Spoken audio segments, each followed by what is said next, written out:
Pioneers of Esports podcast. Get ready. To my bottom right on my screen, but, Skype is going to shuffle it around, like a good game show, is Mr. Rich Ambler. Mr. Rich Ambler was the second place finalist in the 1990 Nintendo World Championships, finishing just behind Thor Aackerlund. And the one public video on YouTube of the event that was produced by Nintendo or whoever was making the production, he was featured pretty prominently in the finals, having this game of his tournament against Thor one-on-one, and Thor ended up prevailing, but nothing to be ashamed of, and we'll get into all the details about that. But thanks for joining us, Mr. Rich. Well, thanks for having me, guys. I'm doing pretty good tonight.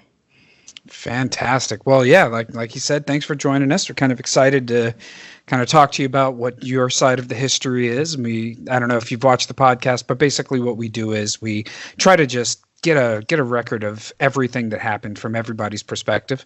So it tends to be a pretty interesting show, very free flowing, long form, and we're going to be asking you a ton of questions about them. But that's right, because I have a ton of answers. I have a ton of stuff to share. I mean, fantastic. It's everything you wanted to know, because I toured with the NWC pretty much the entire course of the year. I went to 7 cities, and I started in Cleveland, Ohio, and went all the way to Tampa Bay. So in Cleveland, as we know, is the second city. Dallas was the first one. So I got to see the evolution of the competition from beginning, middle, and end. Wow. That's pretty awesome. What city did you win? I won Tampa Bay. I won the last ticket to Hollywood. Nice. So was that the very last week, or? That was the very last week. It was the very last city. That was there wasn't a score there that was under 2 million, and it was Coronation by fire. The best to say. That would have been the toughest leg of the whole competition. Yes. There was all those that hadn't won yet that were really good and vying to win, and certainly capable of it.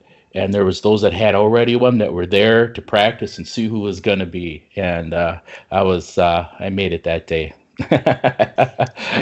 Interestingly, that was also the city that Jeff Hansen won as well. So, a lot of top players coming out of that Tampa competition. I hope you guys interview him too. That'd be really nice to see. Maybe he's got some videos at Tampa. I got some footage I'm trying to locate and lock down, and I'm going to be sharing it with y'all. Hopefully I can get it in short order and get it digitized and up and running for history's sake. I think it would be a really good thing. Yeah, absolutely. We'd love that. For sure. Oh, I got lots of footage. God, 7 cities. And I have to say, though, probably about 88% of it is gameplay. Which is lacking in a lot of the footage you see. You see a lot of Terry Lee Torak doing his thing. You see a lot of Mario doing whatever goofy stuff, and Johnny Arcade, and you see you don't see a whole lot of game footage. It was kind of hard to capture, especially with the CRT television sets with the little lines going up the screen on the capturing devices. So I know all about that. I'll tell you about that one when we get to it.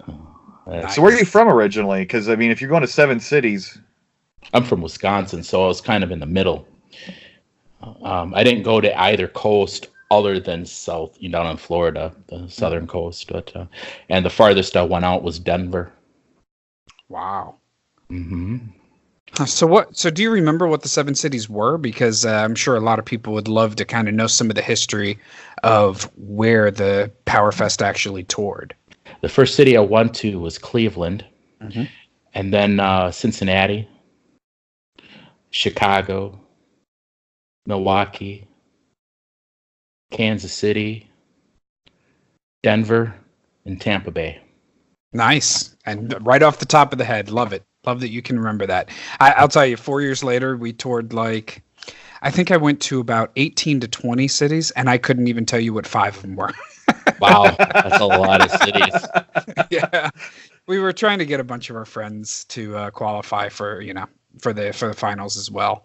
So there was one particular friend that really should have made it. He was a finalist in 90. And so we were going city to city trying to help him actually qualify. So that's why we went to so many.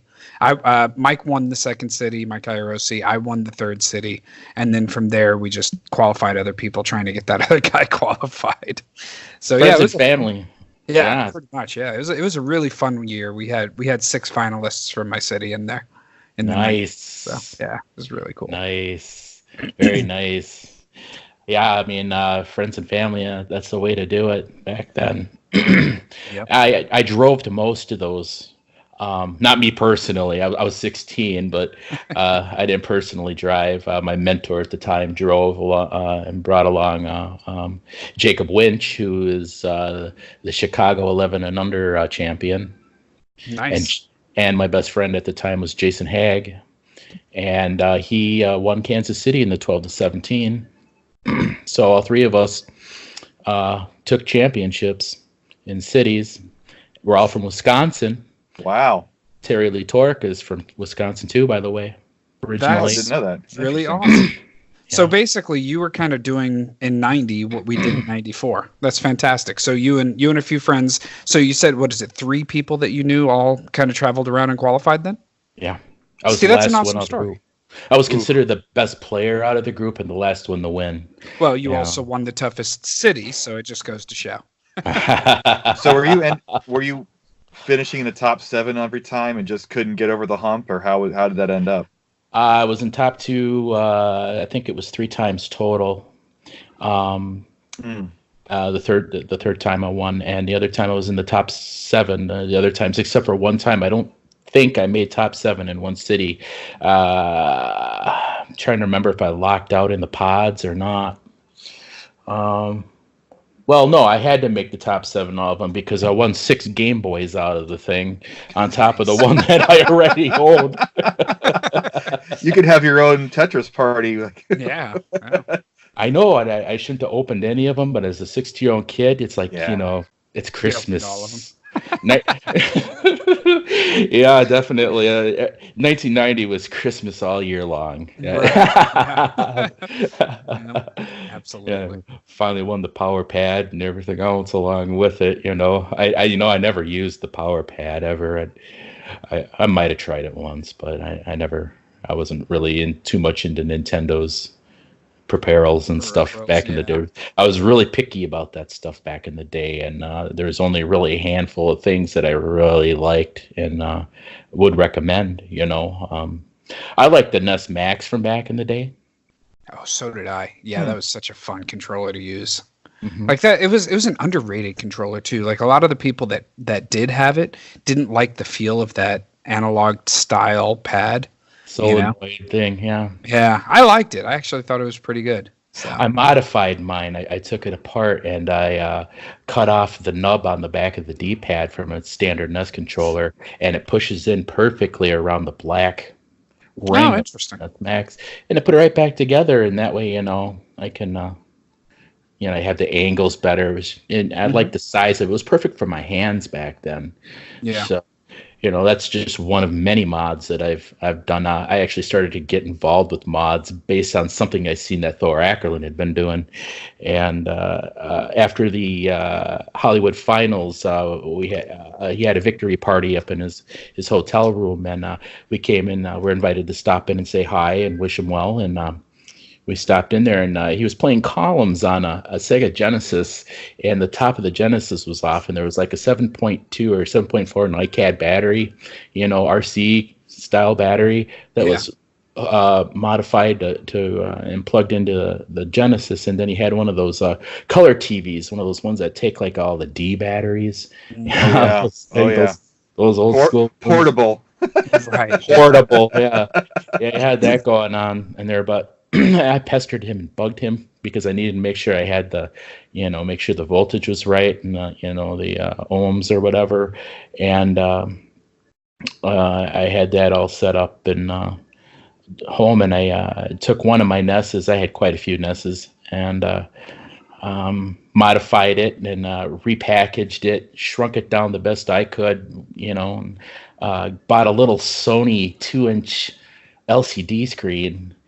television that took four AA batteries, and the whole thing was just kind of repackaged.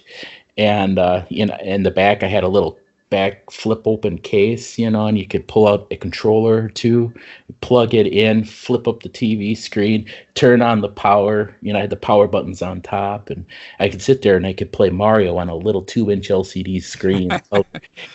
I'd say that refresh rate was amazing. I could play NWC on it. I played NWC on it a lot.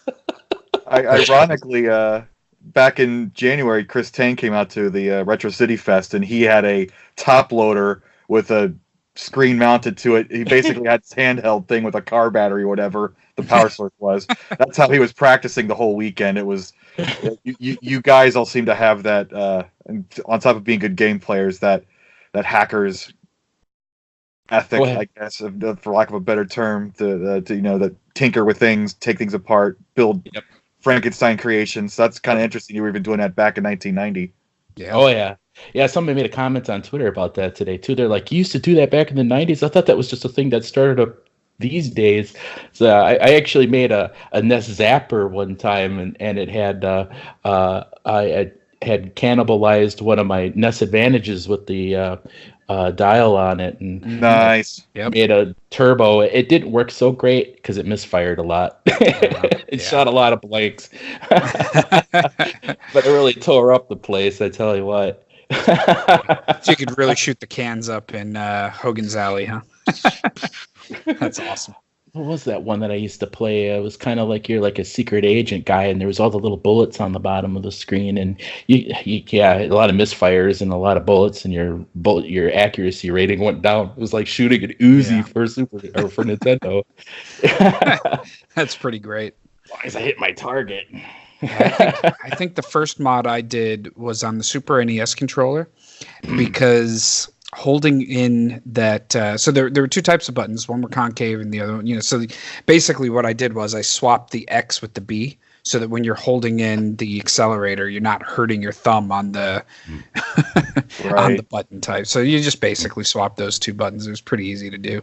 Then after that, second mod was cutting out the pegs that stopped you from playing Japanese games. So those were the first two mods I did.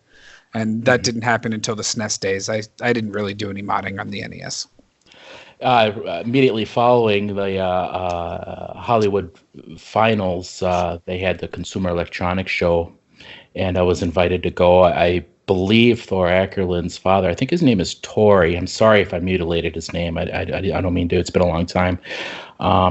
Invited me to go to that CES show. That was the same one, by the way, where the Sim City for Nintendo was on display. Nice. I got a story about that too. But I was invited to go there with Thor Aackerlund. He had his Cam America obligations to do, and I walked out of that trade show with essentially a job. I get paid or get to keep product for evaluating products through a major Midwestern distributor. And I carried that gig for quite a few years. I think they're an outfit that used to supply store chains like Electronics Boutique. If you remember those or not. I don't think. And but yeah, I got a lot of product that I evaluated through them and got to keep, like Neo Geo and all the games from that 90s years. Super Famicom too. And one of the things I did later on was modify that so it could play the US games. And then on the American version, I swap it so I could put my Famicom games in as well. I had a lot of... What's that? Did you keep your Neo Geo AVS stuff? It's worth a fortune these days. Yes, it is. Good for you. Yes, it is. That's God, what game is it I really like to play on there? It would be like NOM 75. Yeah, NOM 75. Played that one a lot. It's nice to have the card, and that way you could go into the arcade, which is something I used to do, and plug it. Yeah, those are valuable now too. Those are like $100 just for this. Yeah. Everything from my childhood is expensive now.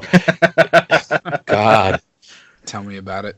Not that Tetris cart though. That's $5. Right. I've got like 20 of them.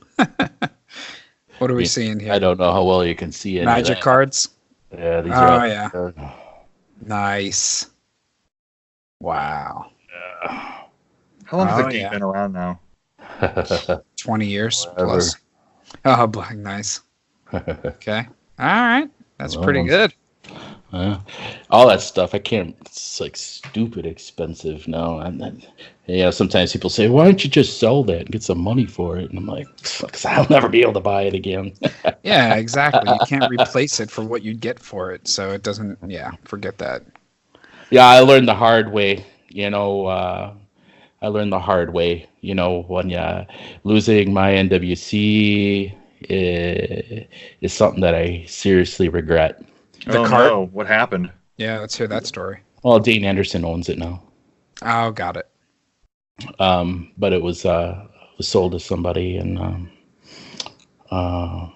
Pisgah, Alabama, and they kept it for a long time before they sold it to Dean Anderson. And I didn't sell it because I wanted the money. I sold the money. I sold it out of necessity. To survive, and it was. Right. I regret it. It's really painful. I mean, not really a silver lining, but you do know where it is. It's not, you see that you saw that one copy where somebody just put a piece of tape that said Mario on it. So I don't know what the story of that copy is. So I worry most about it being in good hands versus bad hands, and as long as it's in good hands, at least that's glass 10% full. Yeah.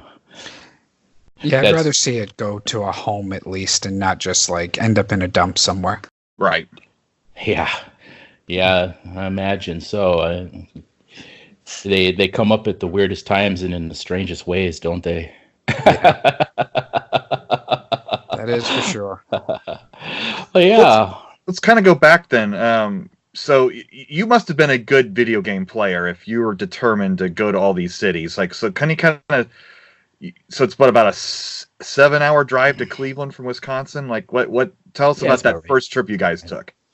Well, actually, we seen it on the news at home. It was on the local news or something, and we seen that, and immediately our heads turned, and we're glued and hooked right there on the spot. I think they had footage from the Dallas one, and it was pretty much we're going to that. We were the kids in the neighborhood that were like the best, and we knew we were really good, and we wanted to test it out, on a grander scale, and we didn't realize just how grand that really was. Until years later, when you look back and go, "Holy crap! I was part of history." Yeah, I'm glad and really fortunate to have a really nice place in that. I'd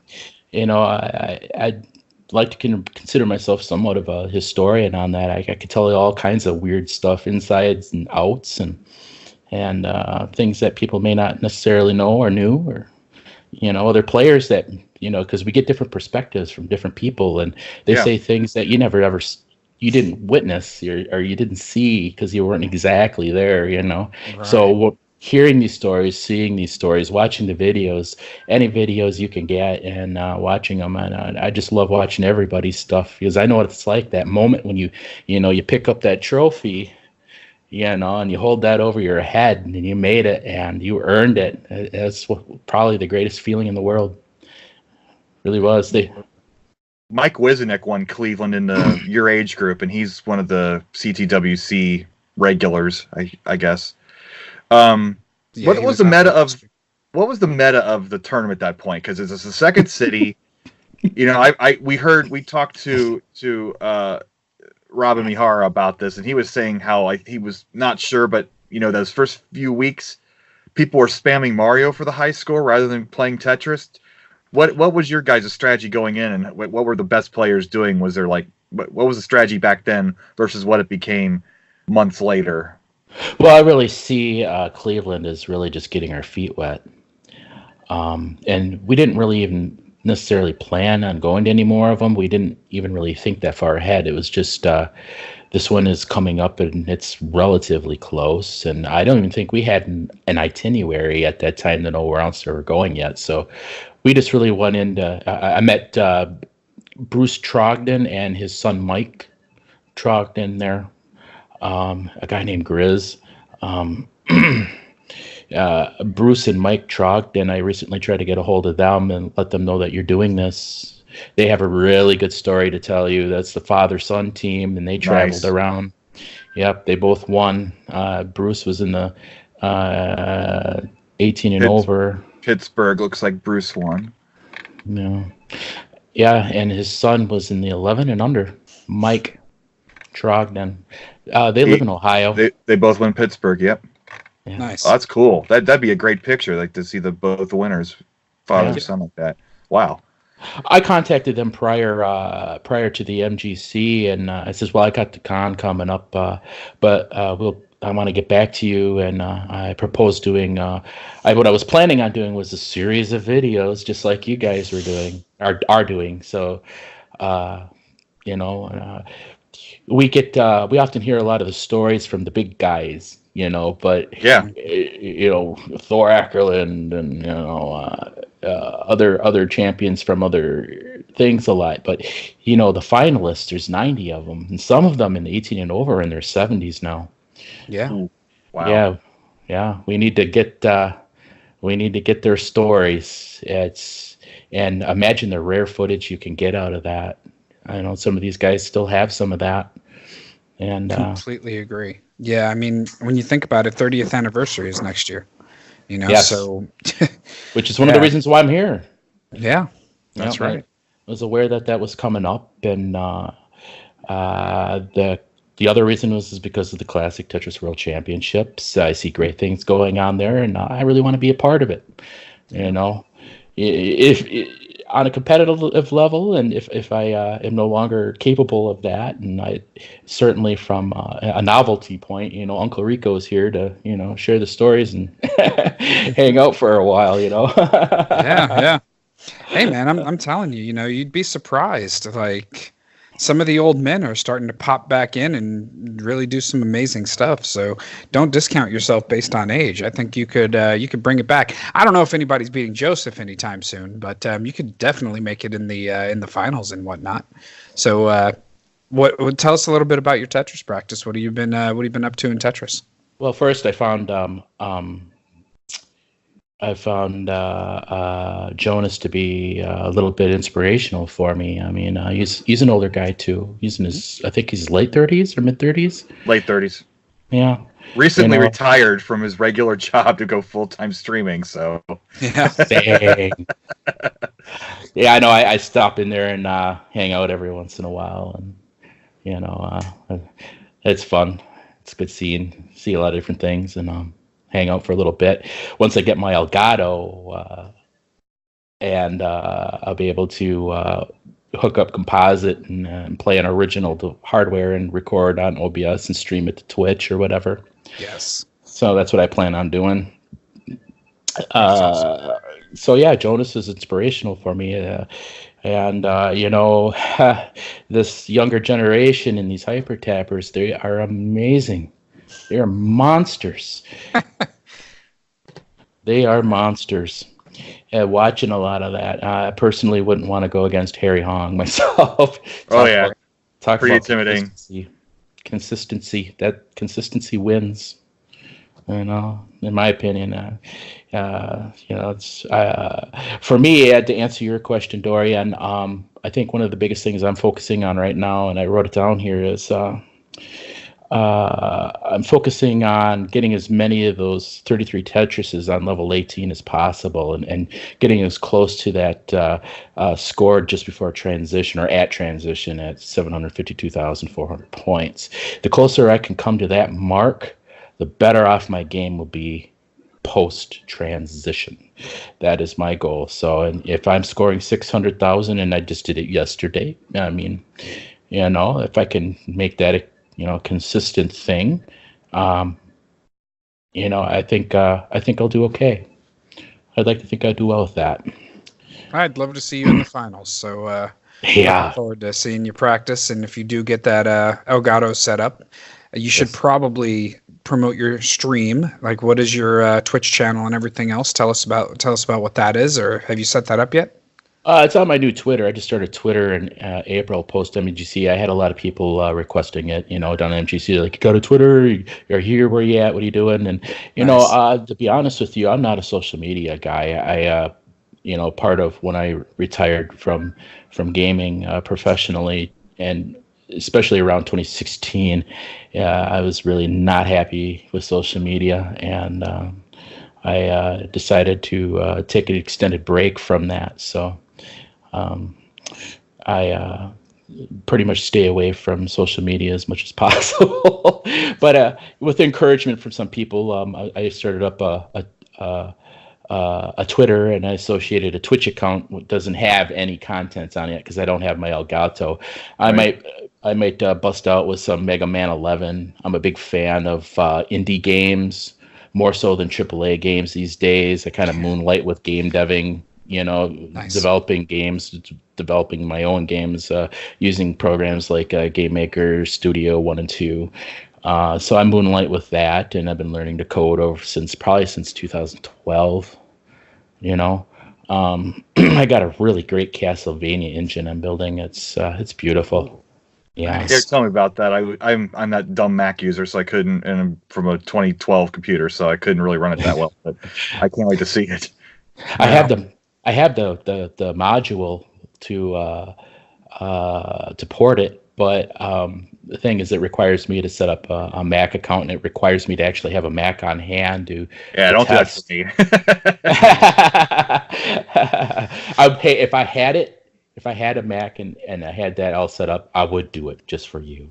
Bring if you're coming out to Portland, bring your laptop. I'll check it out there. All right. Yeah, definitely. Yeah, I'm really into the Castlevania and Metroidvania games specifically. That's kind of my bread and butter these days. So mine sort of looks like Castlevania 3. It has the gears, nice. And it has the pendulums, and that's all course study for me. It's learning how to do that kind of stuff. As I always wanted to do that stuff when I was a kid. So and nowadays it's amazing what you can do with Nintendo. And one thing I talked about with Frank Westfall at MGC was getting involved with those home brews and making ports and learning how to code for Nintendo. And I'm all for that stuff. I love that stuff. That's awesome. Yeah. I'm an auto shifter in Tetris yet. Yeah. Since one against a hyper tapper. Yeah. Yeah, I'm not hyper tapping anything anytime soon, so I'm a dasser as well. So, can an old dog learn new tricks? Probably not this year, but I'd actually. I'm starting to reevaluate the whole idea of Tetris Master. Maybe because of my association with the championships, where I placed, and maxing out, in the 90s, sort of honorary title that these guys earn that these days, with proofs and performance, but I'm reevaluating that again because I'm thinking, doesn't a true master have to be able to do both? I mean, technically, as long as you're able to get the wins against the players in tournament or max out, depending on what your goals are, doesn't really matter how you're doing it, right? Yeah, it's the win-loss thing. I mean, if you're a championship, whatever in your sport is, you don't have to learn all the methods. You do what you do, and if you win, you win. So that's how I see it. Mm-hmm. Oh, I'm certainly not trying to impose, but I think about that stuff. I really do. Absolutely. I really do. And it's still impressive to kind of see. I mean, to me, hyper tapping is an impressive skill, but I actually think it's more impressive to see a DAS player do well, only because that means that they're mentally faster. Like they're able, because you have to be really fast for DAS to work for you. And it's actually really impressive to see the DAS players, in my mind. The hyper tapping is amazing because that in itself is its own skill. But yeah, I'm kind of on the DAS team, so Well, me too. you know, and I don't plan on really defecting it. Jumping ship, maybe, but it's also a physical thing. You got to worry about your health of your joints and your thumbs. I mean, I'm serious. Joseph has had some issues, so has he? Oh yeah, so he's learning DAS more and more so that he doesn't have to rely on it all the time. I mean, there have been other speedrunners who have the video game equivalent of tennis elbow for doing what they do constantly over and over again in unnatural positions. So makes sense. I was thinking about doing the Rocky Balboa thing and fighting only with my right hand and then switching southpaw. When... No. You know, it's funny you say that. I picked up a Goofy Foot controller because doing the hyper tapping with your right finger, because of course the controller is technically reversed because it's meant for lefties. So your controller is on the right side. So hitting that with hyper tapping is actually a lot easier. And I've started to get really good at it, but I've also I don't have much time to play these days with work and everything else. So I don't expect that I'll ever get good enough to actually do anything with it. But it was interesting to kind of play with that controller and see, since it is legal in CTWC, some people are starting to integrate that into their play using that for hyper tapping. There's one or two controllers that are legal for tournament play. Yes. Is that how that's? Yeah. See, I've been lurking. I lurk. Yeah, 2 controllers today. And I mean, it could change. It just really depends on once, people are testing other controllers to make sure it all works. But it also has to hold the spirit of the original NES. So like, you're not going to see keyboards in the CTWC anytime soon, luckily. Good, because I suck. I suck at keyboards. I have to customize everything, using like an anti-micro component or something, or 8-bit. 8-bit, yeah. I saw that in the background there. Mm-hmm. Yeah, I was thinking about picking one of those up for the D-pad since the Pro controller for the Wii U. I mean, not the Wii U. The Wii U for the Switch is not fantastic. I keep getting misdrops in Tetris 99 that cause a win to go to a loss. So I was thinking about mm-hmm. You play Tetris 99? No, I don't own a Switch. I would love to have one, but I don't own it. I wish they would come out with it on other platforms and expand their user base. What do you play on? I don't play Switch. I don't own it. But, what do you play? What systems? What systems do I play? Well, let's see. Nintendo, obviously, really heavily. I've been doing a lot more on PC. I've been playing Manos: The Hands of Fate. It's kind of an 8-bit throwback game on Steam. What's another one I'm playing on? From like a mobile game perspective, I got a pretty OP Star Wars Galaxy of Heroes account. Nice. I'm all free to play though. Mm-hmm. But it doesn't look like I am. I've been playing it since it came out, and I'm behind the curve. I'll never be ahead of the paywall, but yeah, you'll never be the whale. In a way, I am a whale in that, just not a completely up to date whale. It takes a while for it to, before the free to play users get some level of it. But I think I got almost 50 of my characters are gear level 12 maxed out. Sweet. So it's pretty, and it's all just patience and playing and concentrating and getting things squared away with it. And I try not to get too hung up on it. I couldn't see putting that much effort into it and paying gobs and gobs of money for these new tunes right off the bat, because a lot of times they nerf them. Right.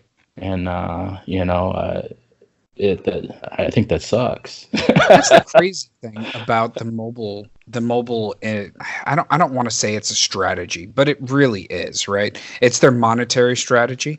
It's crazy to me that people pay all of this money and you don't know if that game A is going to be around after a few months, mm-hmm. and B, if what you're paying for is going to be worth it, because they all go through, the inflation syndrome where, all of a sudden the next best thing has to come out. Otherwise they stop making money, so I don't know. I know people. A good friend of mine has spent more than $20,000 on his Final Fantasy Brave Exvius account. Holy and yeah, I mean it's. I think you mentioned that one time before. Yeah, I think I was listening to you say something about that. Yeah. Yeah, that's wow.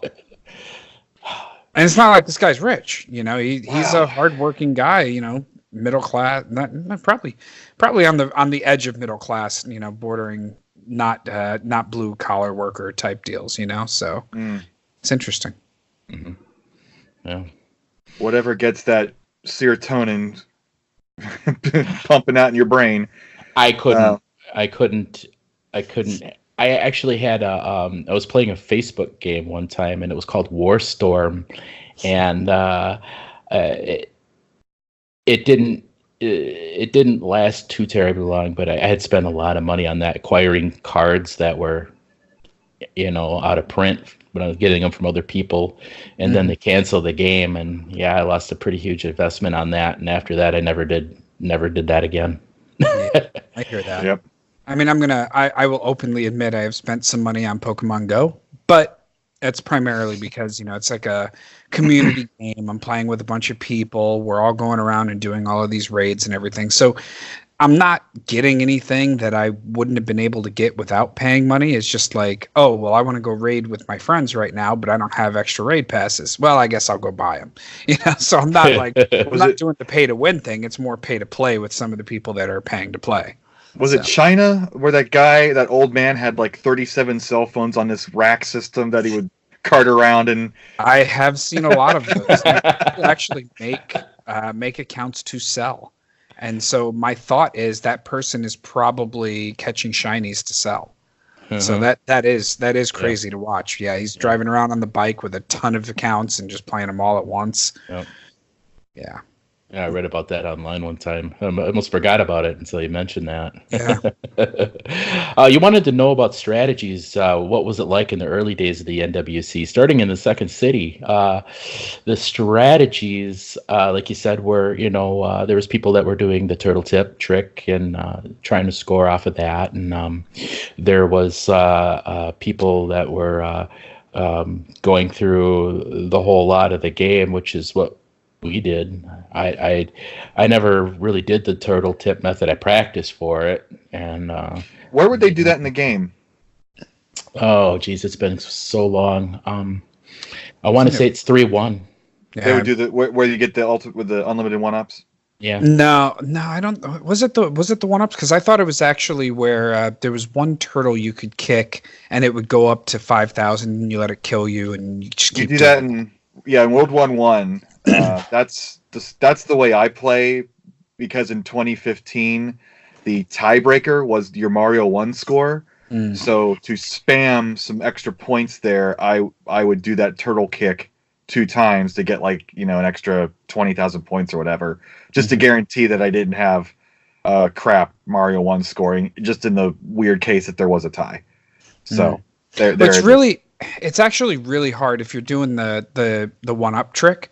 The problem is it's you could end up bouncing on that turtle for quite some time and getting 0 points the entire time. You can't control it, because if you try to get off of the turtle, you're going to lose the points anyway. And then of course, if your 1-up total goes too high, the game resets when you die.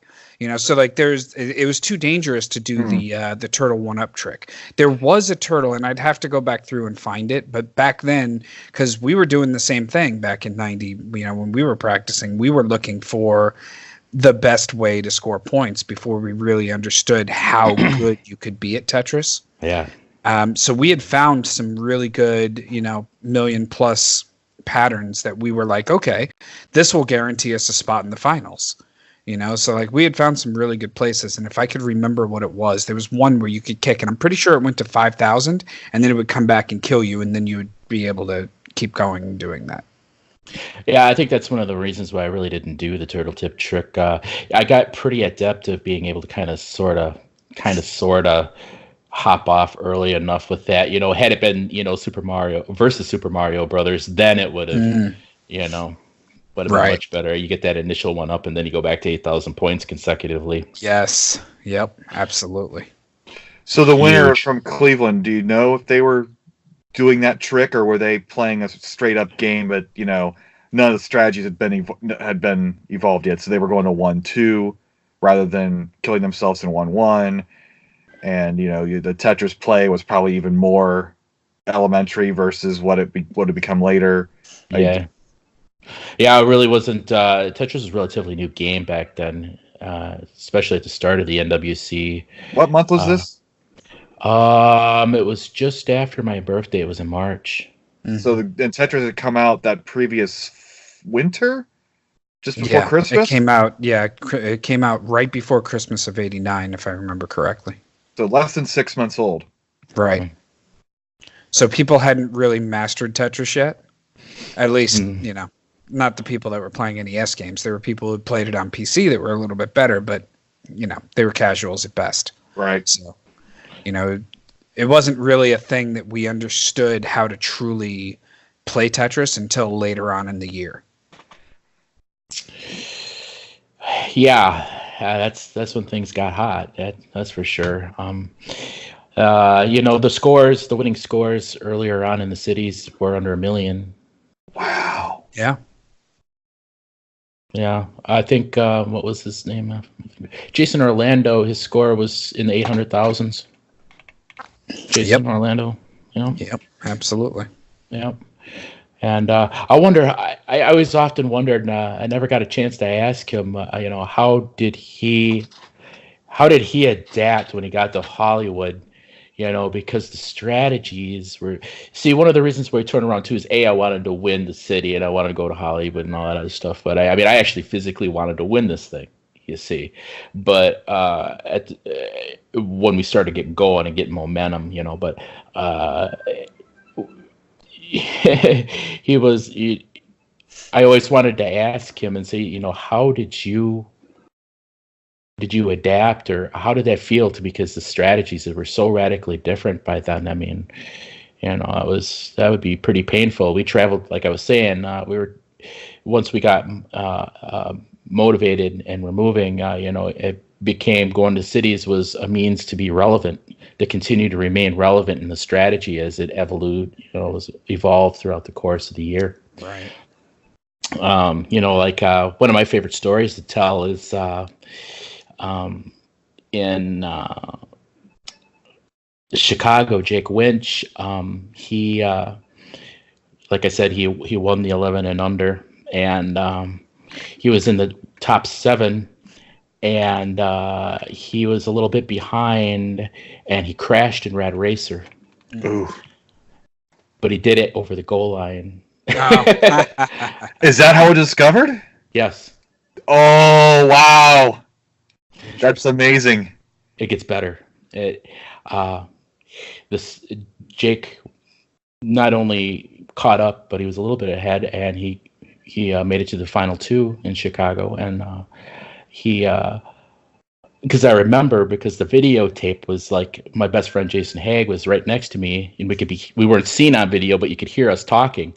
And when he did that crash, and he crashed over the goal line, and I was looking to see, okay, is it going to reposition you, or are you done? Because it was over the goal line. Sure enough, you're done. And Jason goes, "Did you see that?" I said, "Yeah, I seen that. We're gonna have to look at that." And now it gets really better. It's Jake gets in the top 2. He goes up against this guy, and I don't remember who it was, but Jake was behind, and I'd say about 10 seconds behind, and he crashed again over the goal line again, and Jason and I are like, "Did you see that?" And we're all like, "Whoa!" And I think Jeff Elko was there. It was his home city, so he had to be there. And there was other guys there, probably Tim Drews was there too. I mean, I used to roll with these guys, maybe Nick Whitlock. You have to ask him, but we seen that. We caught it on tape, and we went home. We celebrated Jake winning, and we went home, and we reevaluated the tapes. And we started practicing it.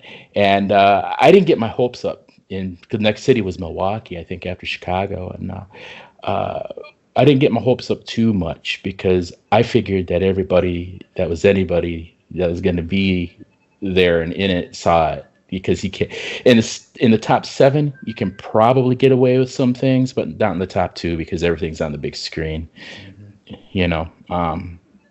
And yeah, sure enough, we showed up in Milwaukee, and everyone was wow. Well, anybody who was anybody, and others just kind of caught on, that's Jeff Falco and all them. He's a great player. I used to Jeff Falco, Tim Drews, Nick Whittlesbach, Jason Haig, myself, and I think Jake Winch, and we did a series of mini championships after Hollywood with our original NWC carts, and for a couple of years we were doing these shows for some of the promotional obligations that I had. So. And they got bigger and bigger. Sometimes we got paid. We didn't get paid very much, but everybody got a chance to get in the spotlight, stay in the spotlight, and people would always come up and, like Robin Hara was saying, they come up to Jeff and say, "Geez, Jeff, how do you get so good?" And he's like, "I cheat." I can't wait to talk to him. He seems funny as hell. Yeah, he put me in a headlock one time in a sleeper hold, and made me go to sleep. That's fantastic. Yeah, wrestling and Nintendo, that there's this weird marriage with that. Right. Right. You're not right about that. Yeah. And it's funny because you're talking about that evolution, and that's exactly how I remember. I mean, so first off, that brings me to a question. So you were still kind of competing, you were still kind of hanging out with them and so on and so forth. I know Nick continued to compete because that's who I was up against when I won Cincinnati in 94. I went up against Whittlesbach in the final 2. So I know that he continued with it. What happened to you? Did you decide not to attend the 94? There was usually one reason or another why I couldn't compete. Sometimes it was actually physically barred. If I remember correctly, we were practicing for the campus challenge, I think, around Tampa Bay. I know they were asking us about that. Now, I was looking at the pamphlets on there, and it said that the campus challenge had already had 3 cities by the time we hit Hollywood. Mm-hmm. And this is something you might have to ask Nick Whittlesbach about, because I seem to remember him saying that in like the first 3 cities, they weren't using the campus challenge game pack. They were using the NWC cart. Interesting. Now, don't quote me on that, but makes sense. That's what I seem to remember. And I remember very distinctly one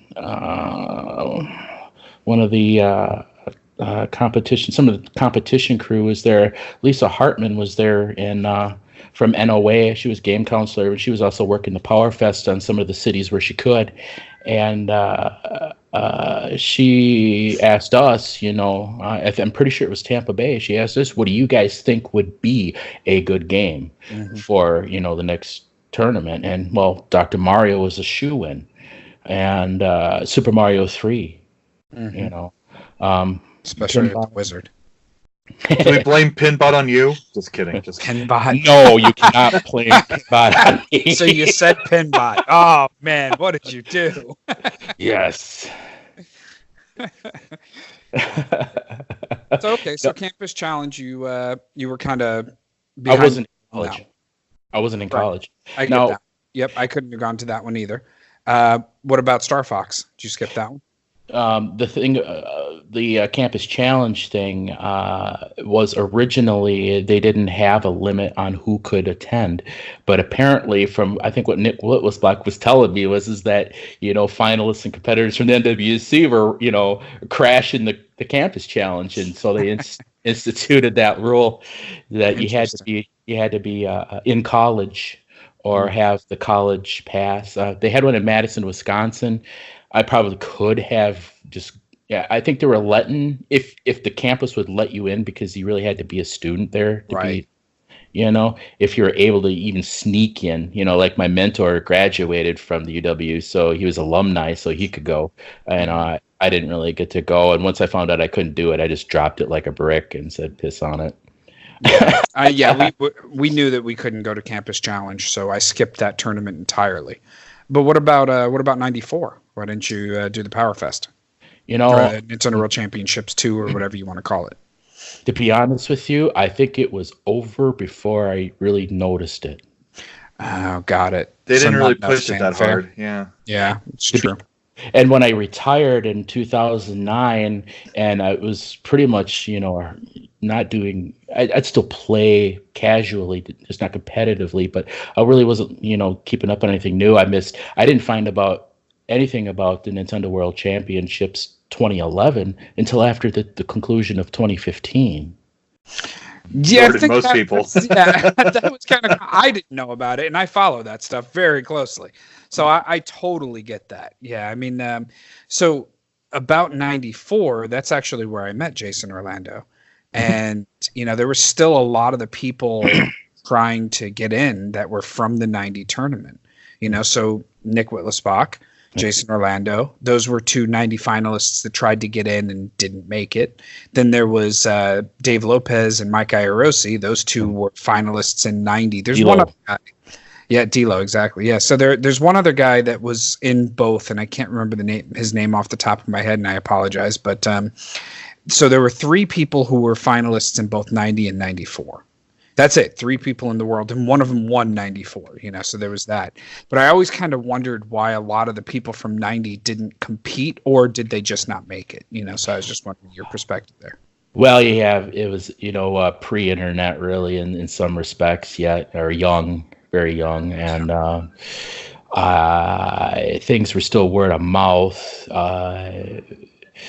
I know there was like one particular competition I Nick Whitlock was telling me about. He mentored his brother Charles. You wanted to know his name. It was Charles. Charles did that, and I know a couple of those other Disney-esque ones. I know there was a few that there was age restrictions. I was either I wasn't in college for or too young or too old to participate in it. Yeah, thanks Blockbuster. They kicked me and Mike Iorosi out of the Blockbuster tournaments. Nope, you have to be under 18. I'm like, where does it say that? I did a promotional for Blockbuster one time. Really? I did nice. it. Yeah. Well, we were expecting to do one of our usual bigger shows where we'd have 7 stations all set up. Yeah. And they really just couldn't understand the concept. They were really thinking kiosk. Yeah. And some of these other shows we had, it was set up just like the NWC. It had 2 big screens in the back, projection televisions and a mishmash of, different TVs facing outward to the audience and facing inward to the player. I set all that up. I wired all that stuff up with composites and everything. That's what I did. And I even created a special box for it where, I could push start because it was linked into every one of them. And they would start the cartridge off all at the same time, and they all end at the same time. And the contest ran beautifully. Yeah, we didn't have any problems with any of those. I guess why you didn't see me in a lot of competitive stuff too is just because Midwest back then it was a lot. Things still traveled a lot slower. Had I been on the West Coast or maybe even the East Coast, I probably would have been associated a lot more with the West Coast gamers. I would have been much more involved with that than in the Midwest. Midwest is catching up. But and it's nice to see that there are some really superb players, coming out of the Midwest, and that's a real great thing all around. Love to see competition. I love the spirit of competition. I think competition can be a really positive, good thing for young men and women alike. I'll say for anybody, but being male, it's a big deal. Sometimes you need, encouragement and learning how to navigate things and practice and be good. The brilliant thing about the NWC 90 was that they treated us like Olympians. They treated us like superstars in a lot of respects. We were huge. And all the display, all the pods were designed by the same people that designed the Olympic for the Olympics, the production stuff, and U2 and Pink Floyd, the same companies that do rock star concerts, made the stages and everything for the NWC. It was so large as life. It was, you can't, I wish people could just feel, that hadn't experienced. I wish I could just communicate to them, just by feeling just how immense that was. It was so larger than life. It was the greatest thing. I mean, I look back on it and it's like, wow, I was surprised I was scared to death. I mean, I was pretty fearless and charged head first right into all that. It is funny, like going back and looking at the videos of the different Nintendo World Championships, and just thinking back, like it's like, man, how did I not sit up there and just freeze? And it was a bigger deal than I realized it was when I was living it. Mm-hmm. I couldn't imagine doing that when I was 13. I did it when I was 37, and I could handle things at that point in my life, and I was acting like I would have wanted it as I've been 13. But had I been actually 13, I would have choked or, froze. Yeah, I was 13 for 90 and 17 for 94, and I'm just like, I'm watching myself going, holy crap, man, how am I just standing up there like, yeah, this is fine. So this is normal. Scores always drop in competition too in the final top 7 and stuff. They go down. I was about to ask you that. Let's talk about, you've been in the top 7 or top 2 several times. You're in Tampa Bay. Kind of go through that weekend. Like their pressure's got to be on, right? You're going to win. You're not going to hang out. Right? That one was definitely that one was geared to win. It was geared to win, and the first thing I got to say about that is, you got to get big. You got to get the mushroom. You got to get big. You got to get the mushroom. That's what I was talking in my sleep, and when I was in Tampa Bay, obviously. We weren't getting big and getting the mushroom anymore, but apparently I was talking in my sleep because I was 100. I was purely, you're in the game. Yeah. The competition, it's competitive high level, and you are, that whole year the adrenaline and the whole thing, it was like, it took me years to come on from that. It took me years to come down from that. That was, literally. So you're driving down to Florida from Wisconsin, right? Or did you fly this time? We flew that one. That makes sense. Yep, that was one. So did you get there on Friday? I remember that the NWC's, at least some of the earlier ones anyway, started on a Thursday, and they went to a Friday, Saturday, and concluded on Sunday. The Thursday preview was, short. I never did those, but we were always there on the Fridays, and we'd get in there on Fridays, and the first thing you do is I would loosen up. Have a lot of. I'm a guy that can get really tensed up, right? And it takes a while for me to get comfortable sometimes, and once that goes away and I'm used to people being around me, watching me, filming me, commentating, whatever. Yeah. You get used to that. I think the biggest reason why I won in Tampa Bay is because I had so much stage experience. I went against Neil Bryn for the Tampa title. Neil Bryn was printed in Nintendo Power too, for his Tetris scores. He's one of those guys towards the end that came out of the woodwork that were extraordinarily good, and there's always another guy. Yeah, right. How many times did you play the game on, say, Friday? Did you go like 5 times? Did you go 10 times? Are you just going back in the line? Are you trying to? I'm sure you've enjoyed the rest of the show at this point 6 times over, so you're not going to go over and play Mega Man 3 or whatever anymore. No, I gave up the Power Walk and all the other stuff a long time ago. Right. I'd say earlier on, and I concentrated. I was born of the pods. literally. I'm the sergeant, that's in the trenches, the gamer gamer for gamers kind of guy. It's, that was what I was all about. Just being, practicing and getting really good and setting world records. I set 5 world records in the NWC during the course of the tournament, but I really only give myself credit for 3 of them because in Cincinnati, I ran into a guy named Kenny Welsh. And we battled back and forth on world records. And we were battling so fast and changing the records so much that it was hard for the MCs to keep up with us. But in Tampa Bay, you asked me about how many I played or this or that. At one point earlier on in the NWC, I think the cost of a ticket to play to get in and play for 6 minutes 20 seconds was I remember it being a really odd amount. I think it was $1. No. Earlier on, it was quite expensive. Oh, really? I remember. Yeah, I remember. I remember earlier on. I think it was somewhere around $8. Ooh, per play? Yeah. Wow. It was a really weird number. It might have been 7. Yeah, that's a lot for back then too. Oh yeah, absolutely. They really didn't want people taking multiple turns. That's what that comes down to. Well, I think they were just trying to make some money. That probably by the end of the tour, yeah.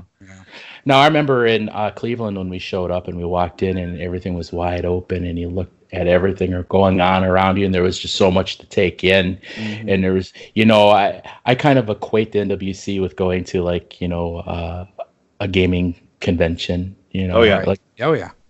And it's all you opened up and there's all kinds of things going on in there. But I remember in Cleveland, there was this marquee that was set up, and pray that I get some of these photos from my mentor. I hope they ain't lost forever. But the marquee had a very substantially different prize package for winning the world championship and the runner-up. If I remember correctly, it was the 1990 Geo. It was $10,000 cash, $5,000 in Nintendo products, and some other various things that it was quite substantial in prizes. And the only difference was for the runner-up was I didn't get the car, and I think I had half the cash. Yeah. So, but by the time it wrapped up in Hollywood, because they reserved the right to, change things, and quite honestly, by the end, the NWC really didn't pan out as well as Nintendo would like. There was a lot of people that were associated that were quietly and slowly backing out, and they were just wrapping it up for all of us because of their obligation. It was originally going to be in Florida, the finals. Yes, that's correct. Yep. Last minute it was changed to Hollywood. Now, I can't remember if I went directly to Hollywood right after Tampa Bay or if there was a 2-week layover. I seem to remember that. But again, getting back to your question, in Tampa Bay, I had gone to so many cities, spent so much money. The staff and crew there, they just let us play. Oh, that's good. Good for them. Yeah, we stayed there and we just played all weekend. That's all I did was, fester in the pods. So here's what I'm thinking. You get there on Friday, you get your warm-up games, you're loosening up. You have all day Saturday to stew on this thing because the big event doesn't happen until Sunday. So yeah. Are you there all day on Saturday, or are you trying to relax, or what's the mentality for your Saturday there? Nope, 110%. Yeah. Because I know when I'm playing a game like over and over and over and over and over and over again, I hit a peak and then I go down, and you kind of have to take a break. So I'm wondering if you were cognizant of that sort of biorhythm thing going on while you were playing all these games over and over, or you were just pushing yourself the whole time.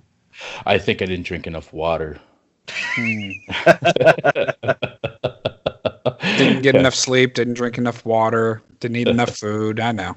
When I won Tampa Bay, I slept with my trophy. Nice. Yeah, I think we stayed Sunday night. That success came with a major tragedy, though. I'll tell you about that. But yeah. We had I had that whole Saturday, and in some ways it was good, but I had a little problem. I couldn't hit 3 million. I couldn't. I was one Tetris away, and I couldn't do it. And of course, you got Jeff Falco there, and the rest of the guys, they're all razzing you on. Did you get that 3 million yet? And and I was coming so close, but I just could not hit that 3 million mark. A lot of the other guys that already won were doing that. And there wasn't any reason why I shouldn't have been able to.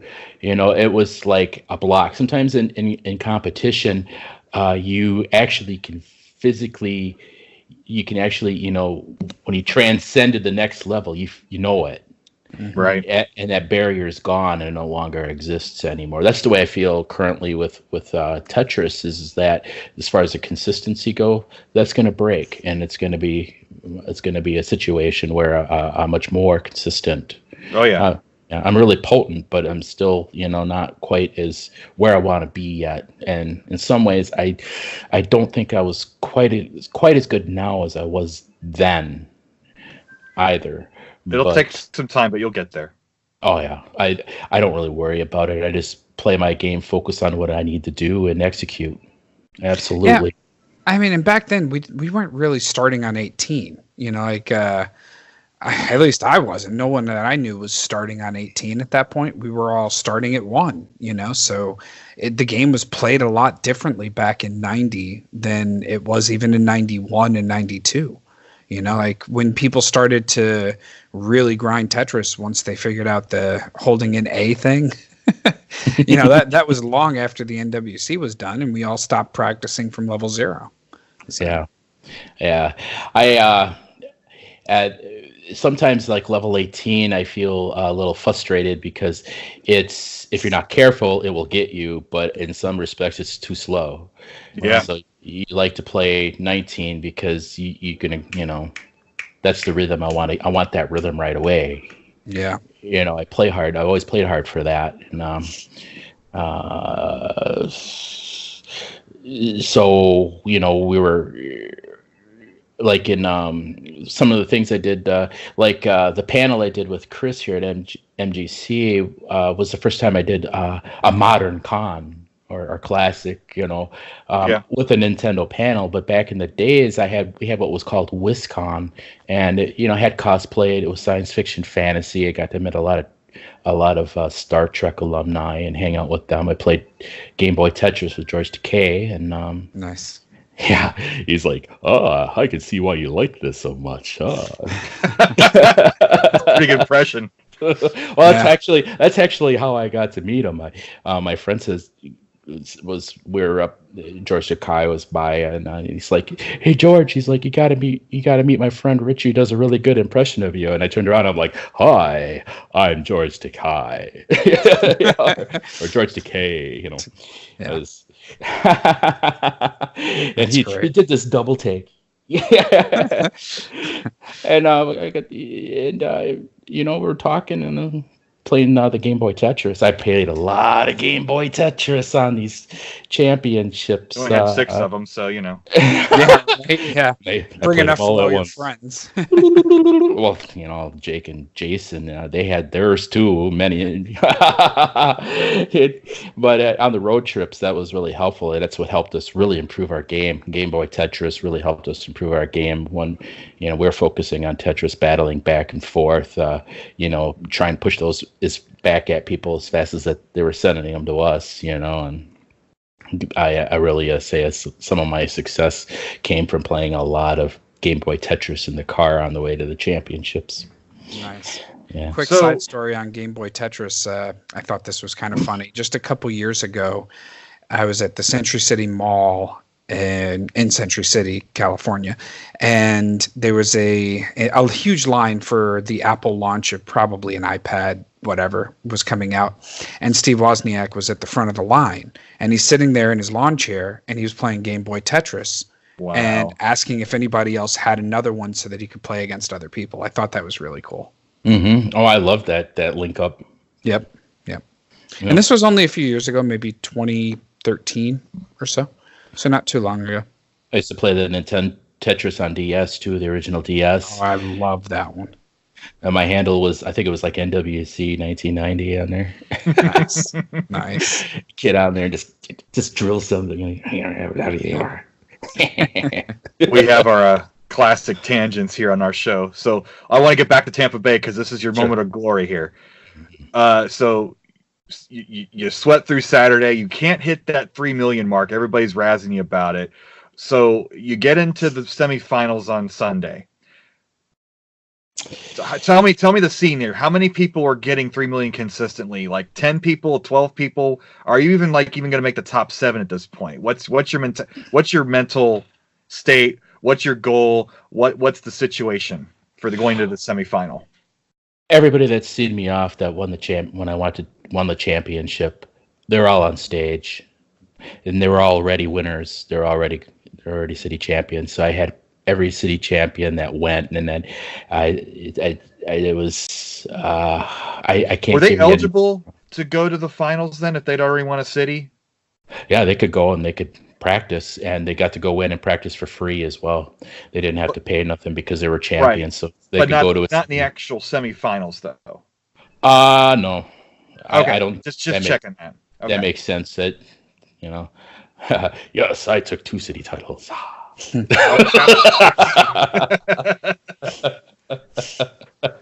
I almost did. Yeah. So in reality, I mean, there were a lot of good players, like you mentioned. I can't remember the name you were just saying, but was Trey Harrison there in Tampa Bay, or? It's interesting you say that. I have videos of Trey when he was so little. He was just a little guy. He was. I don't personally know Trey, but I have videos with him in them. I'm not sure what cities. It could very well have been. I'm not sure, but I think Jason Haig beat him in Kansas City. Yeah, he didn't make it. He was one of those players that was right on the cusp and never could pull the trigger and get all the way through. Yeah, don't quote me on that, but I seem to remember something along those lines. And there, when the people you associate with, that you're friends with, it's like, I remember in Milwaukee, Jason Haig lost to Tim Drews, and then Jason Haig went to Kansas City, and who did he beat? Was it Falco? I can't remember offhand. Yeah, I only have the list of winners. They don't put who was second place in any of these lists. Well, how we bounced. That's sort of like how some of our friendships evolved. I've lost touch with Falco over the years. I'd like to think we're still friends, and I had some good times with him, and we did some good things. I have really fond memories of that, and the same thing with Whit Wilsbach too. Whit Wilsbach, was a lot of stuff. He broke me in on Cincinnati, and Skyline Chili. Yes. He showed me all the ins and outs of that. And being from Wisconsin, and I was 16, so forgive me, I didn't know what a coney was. I knew what a hot dog was, but I didn't know what a coney was. And we were ordering from Skyline, and I think they just kind of forgot that I didn't really know what the menu was. And I wanted hot dogs with chili and cheese and all the extra trimmings and everything, but I ordered the black beans and rice. And when we got it, I immediately grabbed Charlie's conies and started chowing them down, and he was pissed off because he wanted the conies, and he got stuck with the beans. Nice.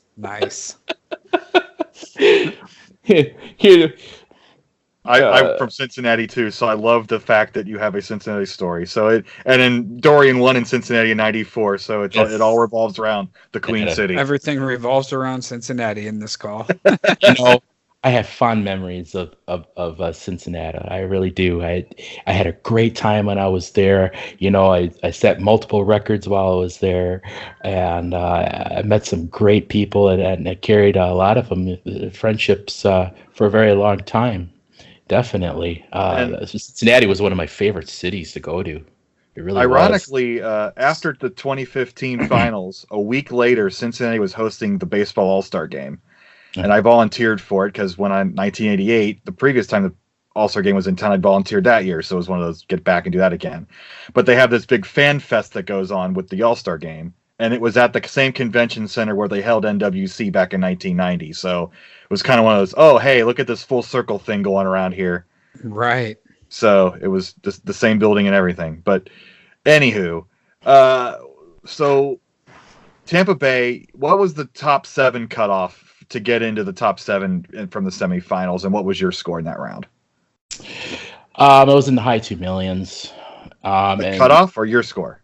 My score was in the high 2 millions. I don't remember the actual scores, and I really don't remember a lot of the people that were in that top 7, to be honest with you.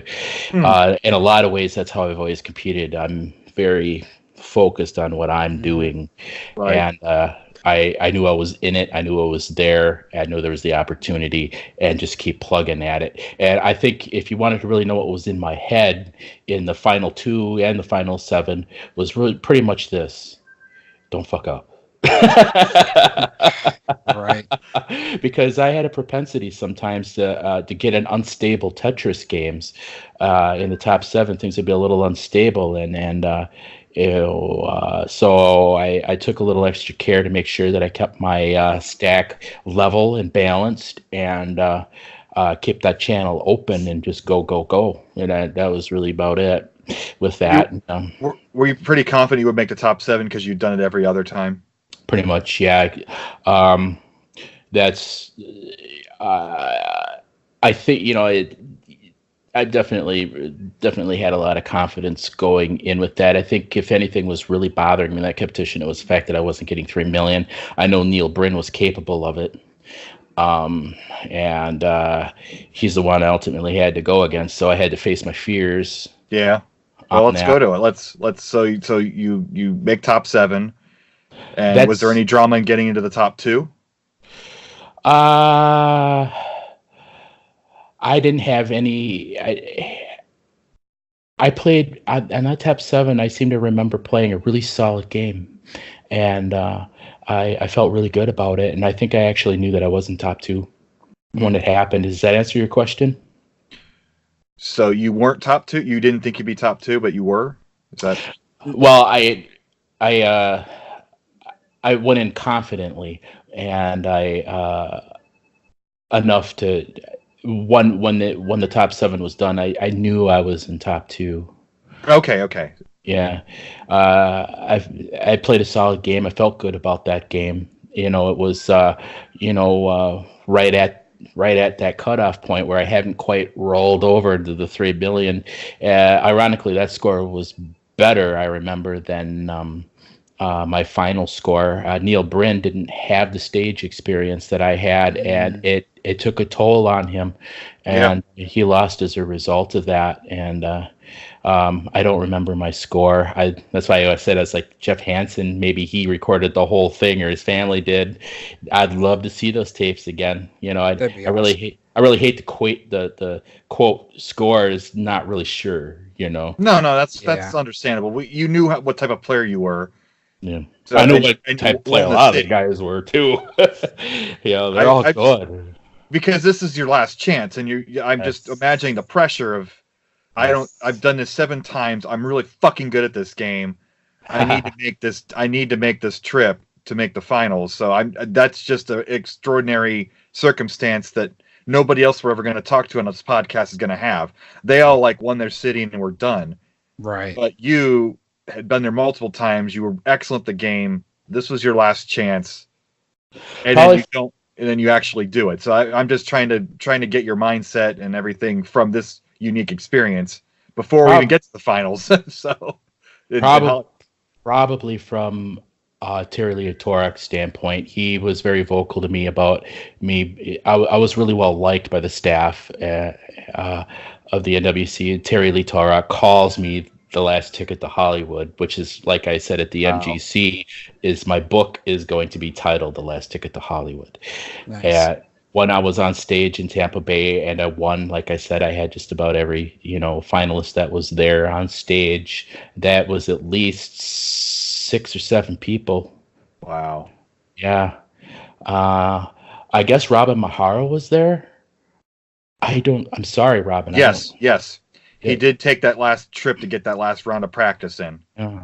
Yeah. And Thor was there too. Yeah. I believe. Because his brother Eric had won the previous week in Miami. Yeah, the rivalry. So let's go. Let's like a good segue. Let's go into that. So you had played Thor up to this point, or was he? Because since he was south and you were north, had you crossed paths yet? Never. We never played each other, except in the Hollywood final. But our entourages passed each other in passing a lot, and there was Team Thor and there was Team Ambler, and there was a lot of smack talk. And I'd like to think that 30 years later that Thor and I could get along and for the sake and put the rivalry aside. I think we've never smack talked each other. I've never said a bad thing about the champ publicly or otherwise, and I have a lot of respect for Thor Aackerlund. And if I was going to lose to anybody, it'd be Thor Aackerlund. Who better to lose to, right? Yeah. Absolutely.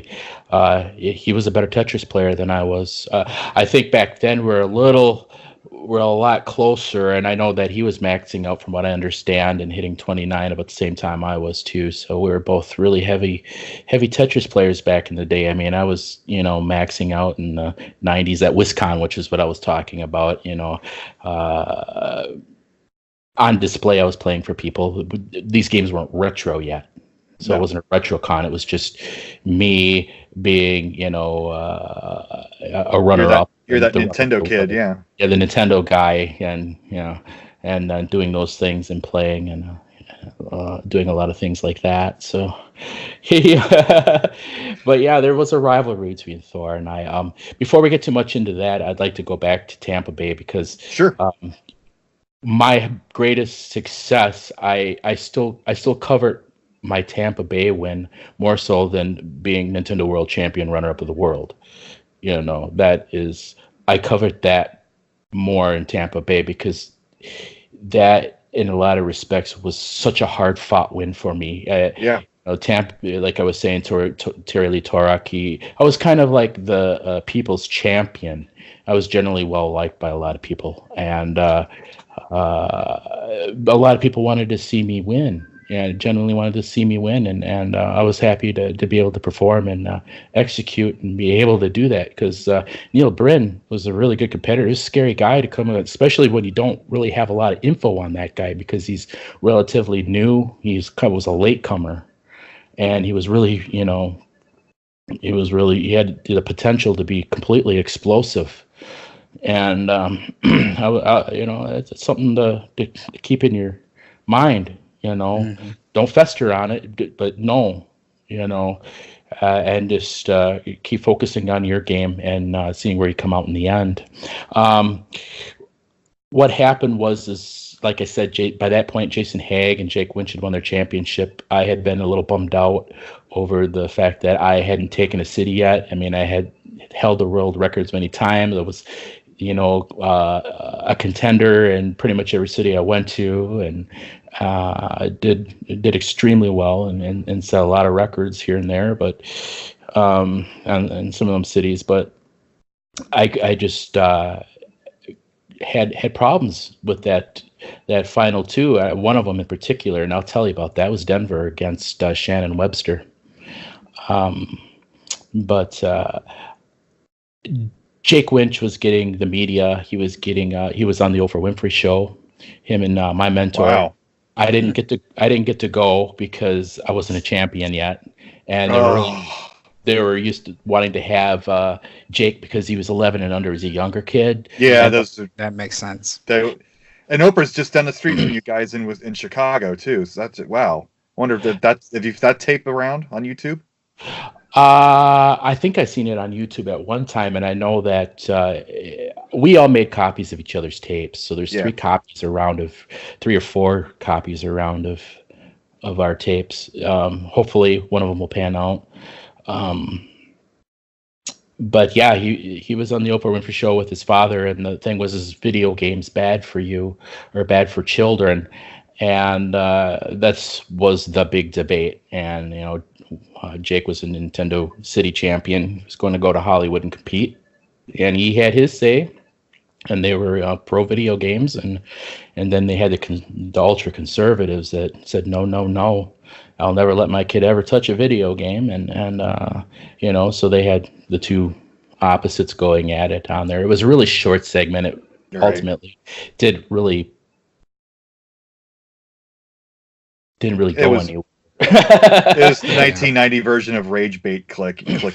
Right. Yeah. Exactly.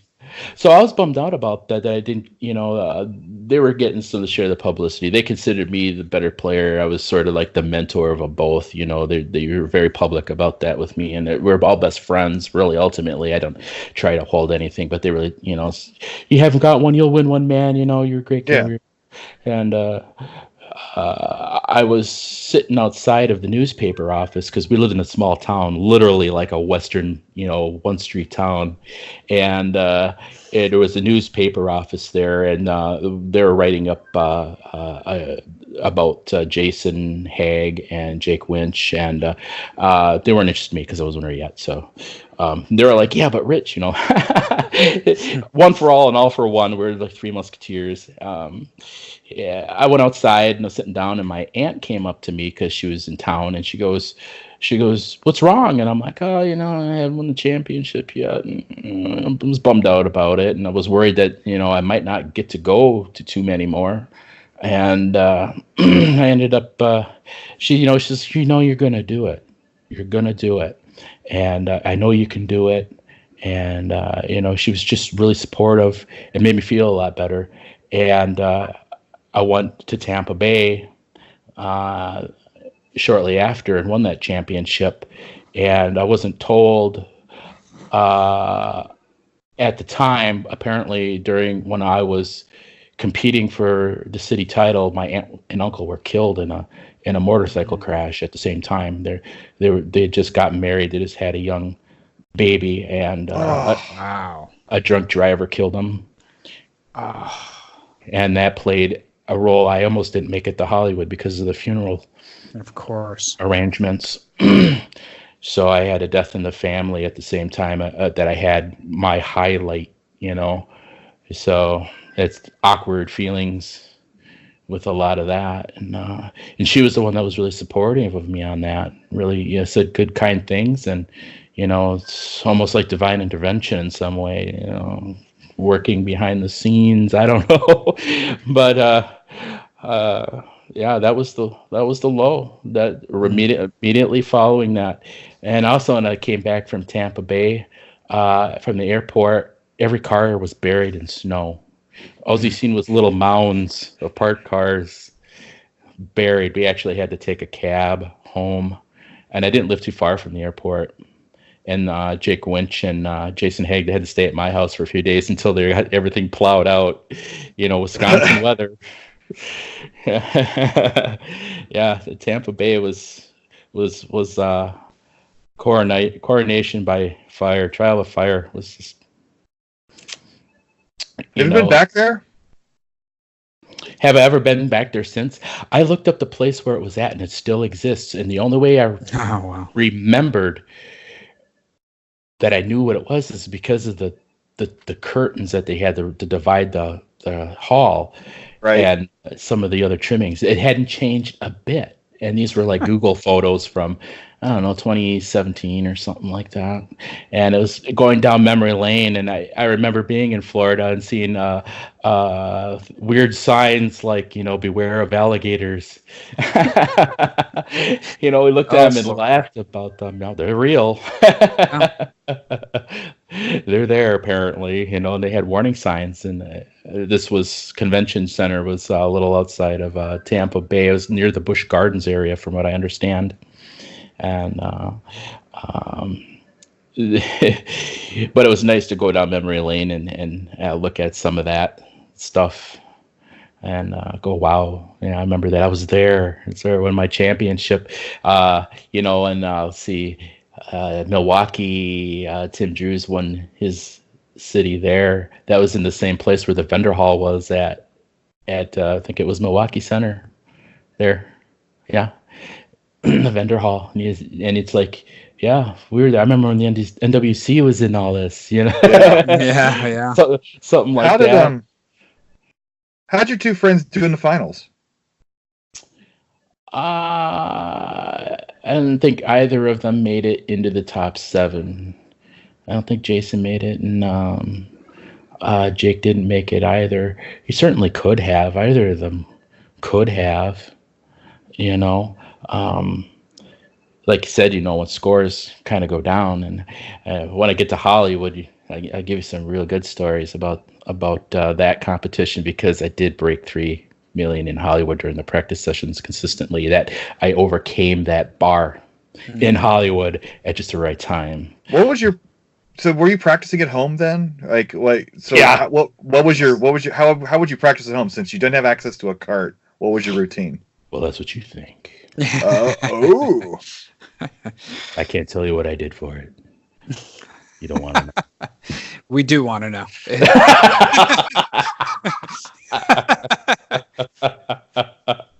I mean, if you were friendly with the people, then borrowing a cart doesn't seem like a real possibility. Apparently, that did happen during the course of the tournament, and I think one of the carts that recently came out that a non-winner had was maybe that cart. It could actually been the one that it was ripped off that had Mario written on it. Nick Whitlock knows probably that story a little better than I do. But apparently 1 or 2 of them got away during the course of the tournament. That's not a surprise. I mean, in '94, they had left one of the carts out on top of one of the tables, and I walked over with my backpack, took the cart in my hand, and I said, "What the hell is this? This is the actual cart." The thing was huge, and like me and my friends were like, "Okay, we're taking this." And so I put it in my backpack, but this tinge of guilt came over me, and I was like, "I can't do it." And so I took it out of the backpack and gave it to the guy. And so it was like, yeah, so I could easily see one of those carts ending up in somebody's hands back then. I've always wondered if anybody would ever fess up to actually having one. So it'd be interesting to find out that you did. Supposedly a maintenance man grabbed one of them at the tour. That's one of the stories I read recently. And then I don't know if I should say this story because I don't really know all the details about it, but I think I know who it was. Maybe Nick, like I said, he might be a better guy to ask about it. But apparently one of the contestants got a hold of a cartridge because their mom seduced one of the wow, one of the MCs. See, I didn't have a cool enough mom for that.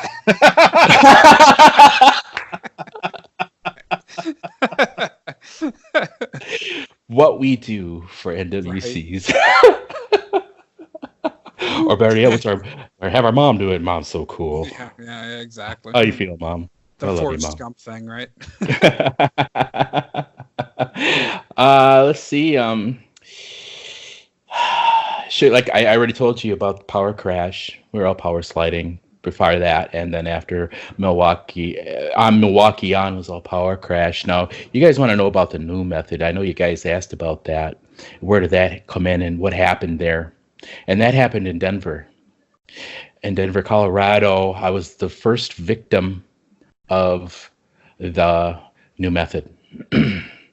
And it couldn't have been executed any more brilliantly than it was by Shannon Webster. Supposedly, I heard later that Thor Aackerlund had a hand in that with Shannon Webster. I don't know if that's true or not. You hear a lot of stuff, but I didn't really know it. That was the rumor I heard later.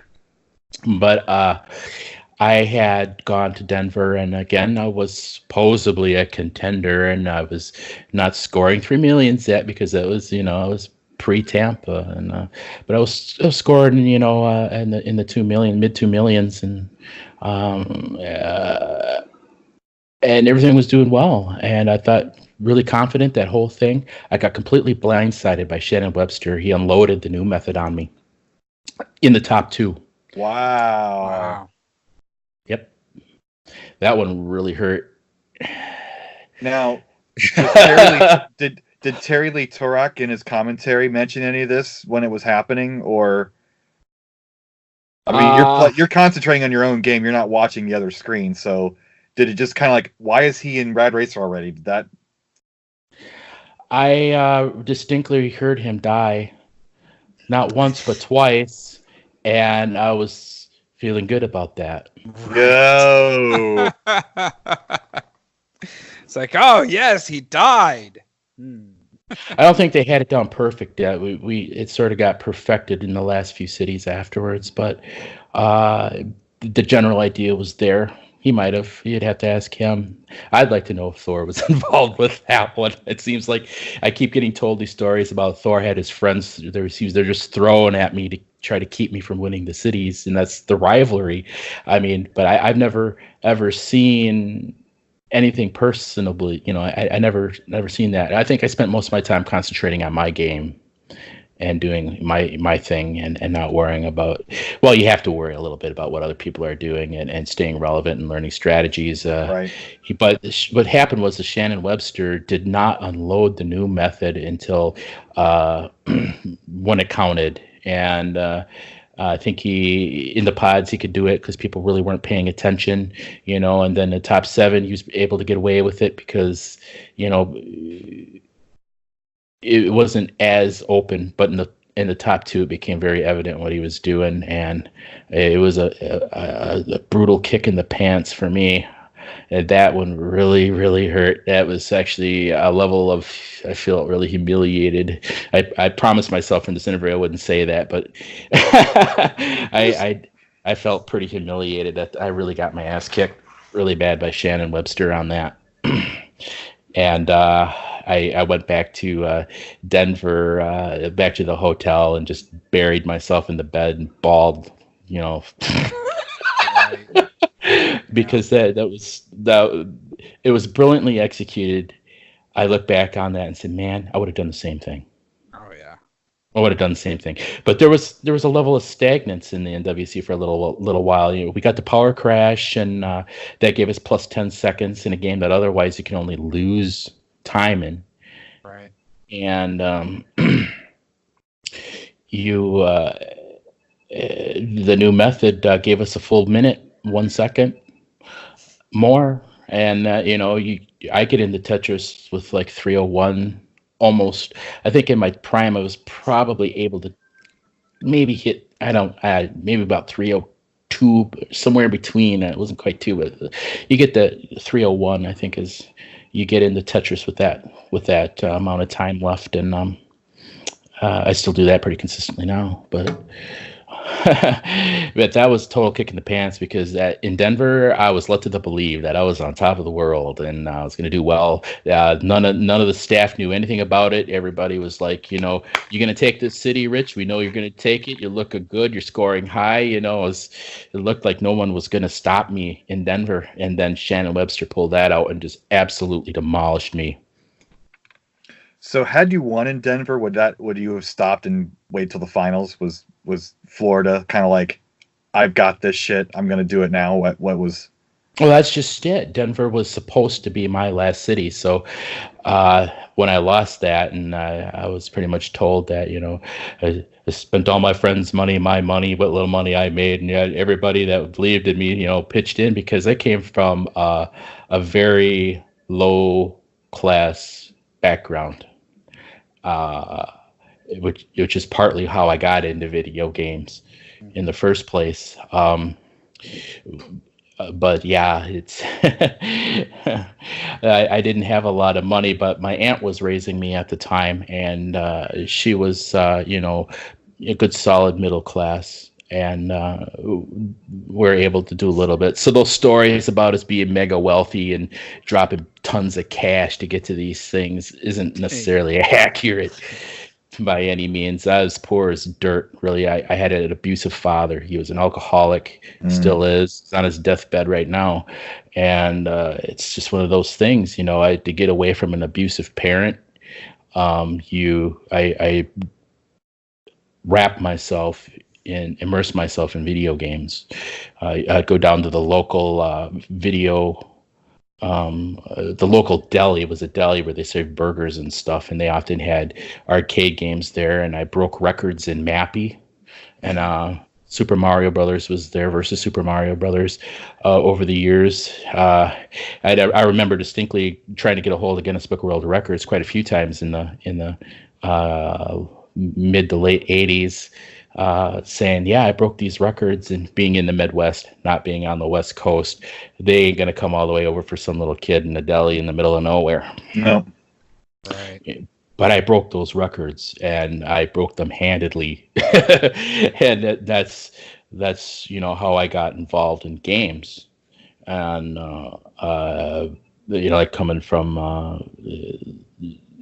I would actually dance on the bar when my parents would go to the bar. I'd dance and play Pink Floyd air guitar for quarters so I could go sit down and play Donkey Kong Right. or Mario Bros. And I just love the sound and the look and the style of the old arcade games. It's just, if you're experiencing that, going to arcades and beyond the teen spirit, there's always that odor of hot electronics and tube screens and everything, right. And the sounds and everything. And it's just, I did a lot of arcades when I got away from my abusive father, and my aunt took me in and raised me where I had some stability in life. And I was always at Aladdin's Castle on the east or west side of Madison playing in there. I was that kid that would be in the lobby waiting for the gates to lift to go into Aladdin's Castle like every day of my life. Yeah. So, and I'd go there and I'd plug in one quarter and I'd play Super Mario Brothers all day long. Mm-hmm. And I'd set records, and I would max out my score in Mario Brothers and learn from some good guys. I mean, that's a big part of it, is learning from other people. Here I was, a young teenager, and I was watching these high school or college guys playing the turtle tip trick in versus Super Mario Brothers, and there you have to do it in 6-1. Is it 6-1? Yeah, I think it's 6-1. At the end, there's a turtle, and you have to do it a very specific way.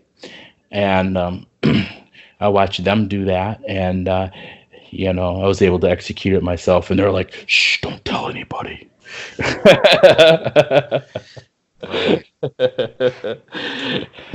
Yeah, but Denver was a real kick in the pants for me, and that was, I didn't get to go to Atlanta where Nick Whittlesbach won in the 12-17, but we had, my mentor went. He couldn't afford to take us to that one. He went himself, and he went specifically for Intel to see what they were doing with the new method.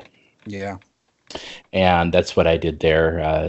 We came back with a whole slew of stuff and information, and we like, you wanted to know, Chris, how we practice at home, and we did. We literally put in Super Mario Brothers, got our 50 coins as fast as possible, whipped it out, threw in Rad Racer like it mattered. Yeah. And eventually we were just concentrating on somewhere around 3 minutes in Tetris.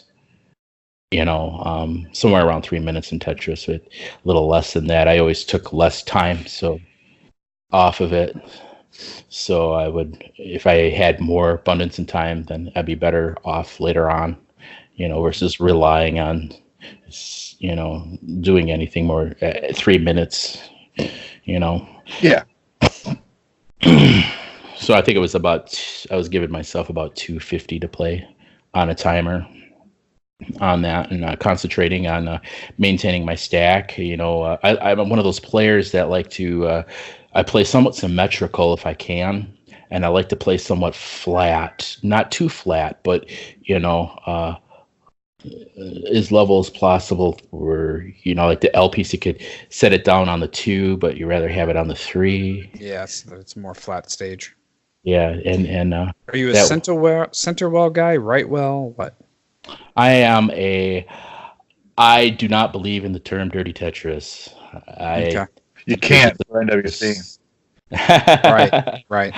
Tetris is Tetris. Just like a win is a win. Doesn't matter if you win by an inch or a mile. A win's a win.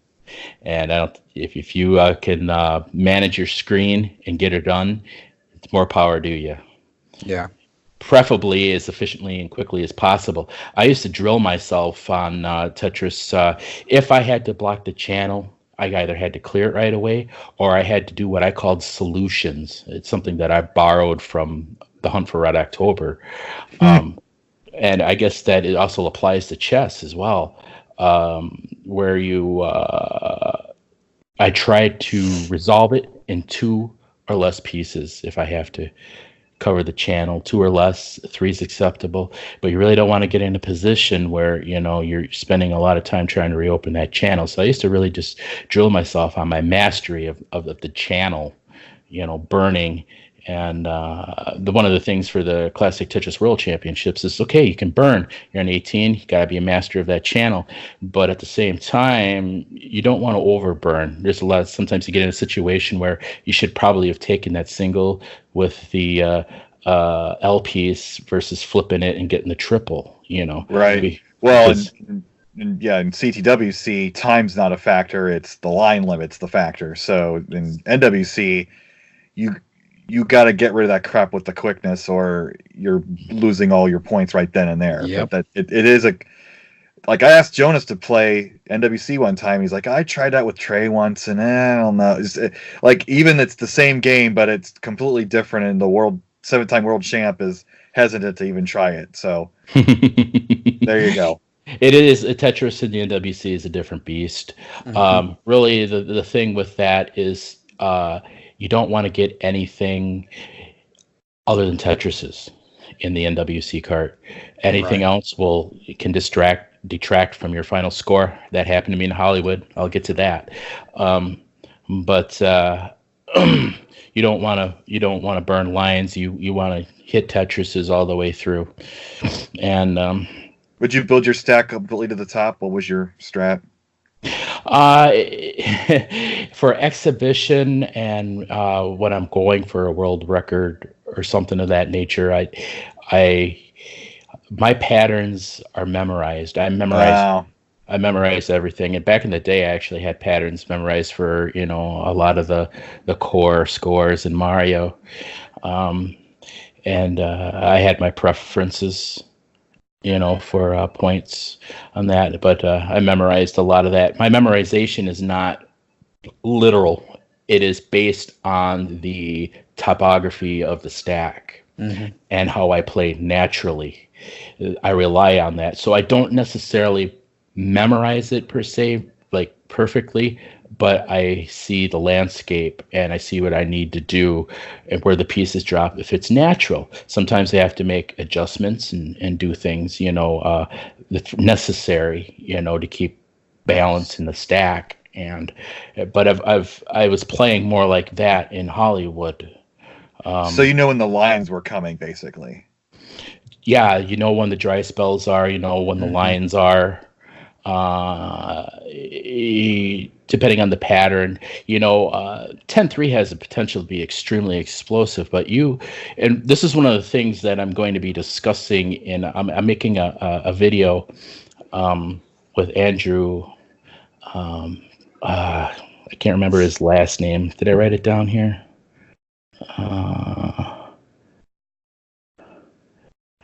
Hatfill, I think is how you pronounce it, Hatfill. And he has a YouTube content channel. He did a nice video on the NWC. He had a lot of questions, and I was discussing with him on that. And we're going to make a full-blown breakdown of the strategy. Nice. Do it. How it pertained to, the evolution of the tournament strategies. So there'll be a lot of factoids and a lot of information and a lot of things in there, and it's going to feature real gameplay too. I'm going to do the gameplay for this one, and it'll be a lot of fun to do. And I'm doing it, for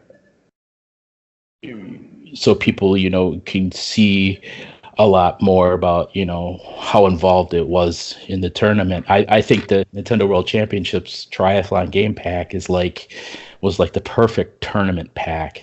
Yep. It was well thought out, brilliantly executed, and it gave players the room to breathe and to excel and improve.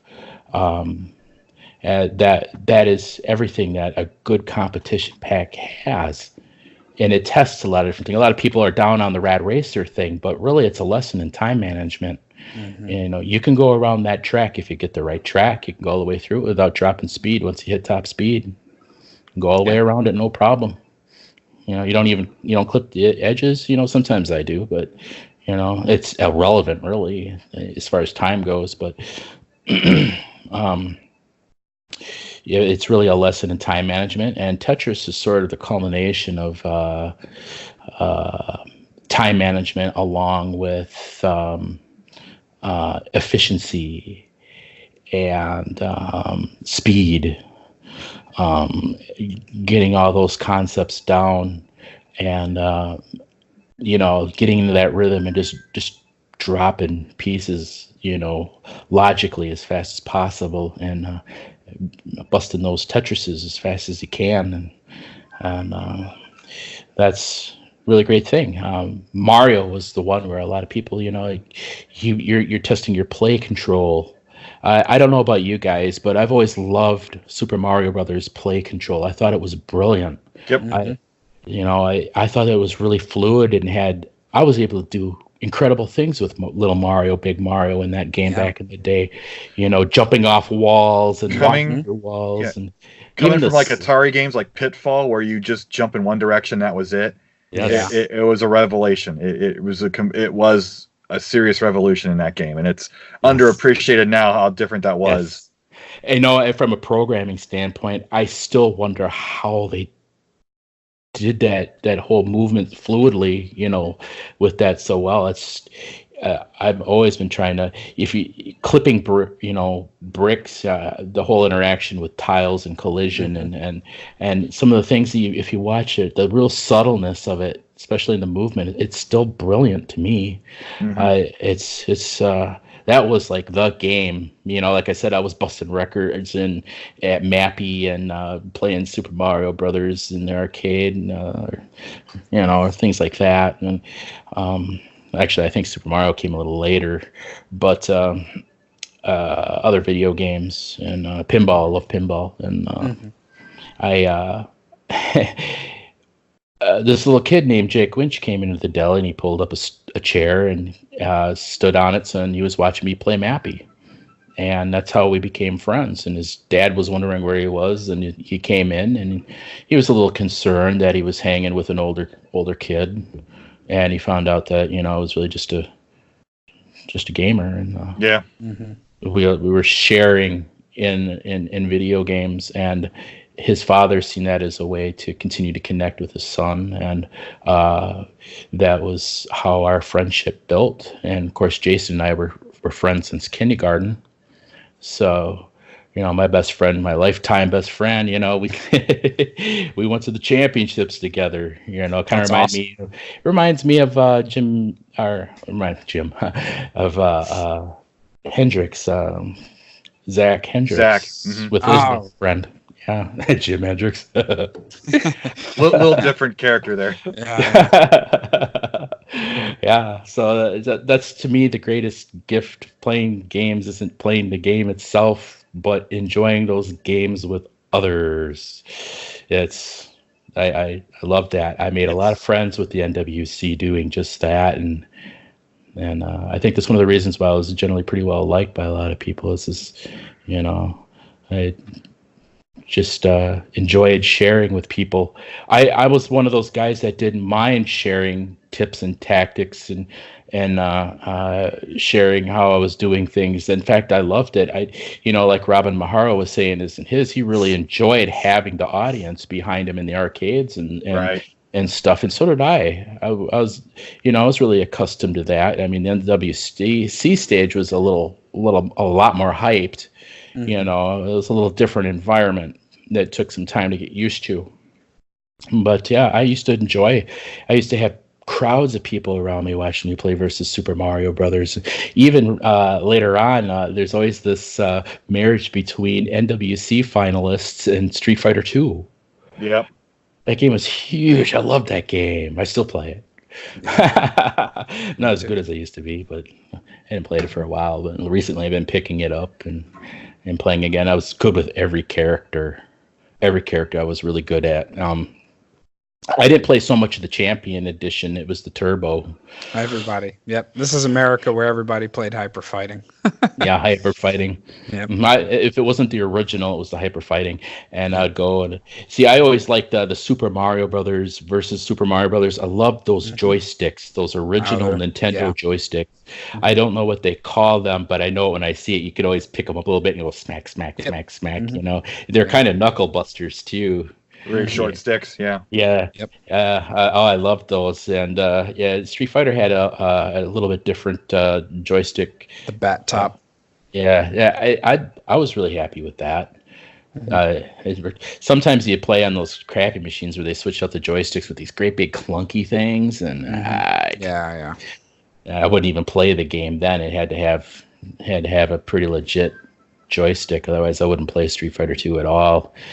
Yeah. Well, really good at that. Let's kind of top this thing off. We've been talking for a while. I want to get the story of Hollywood. Let's go through the Hollywood trip. Let's finish this off with a bang. Because I know you say Tampa Bay is your glorious moment, but really, I mean, you were this close to the World Championship. I mean, had Thor missed, had he had a missed drop or messed up somewhere.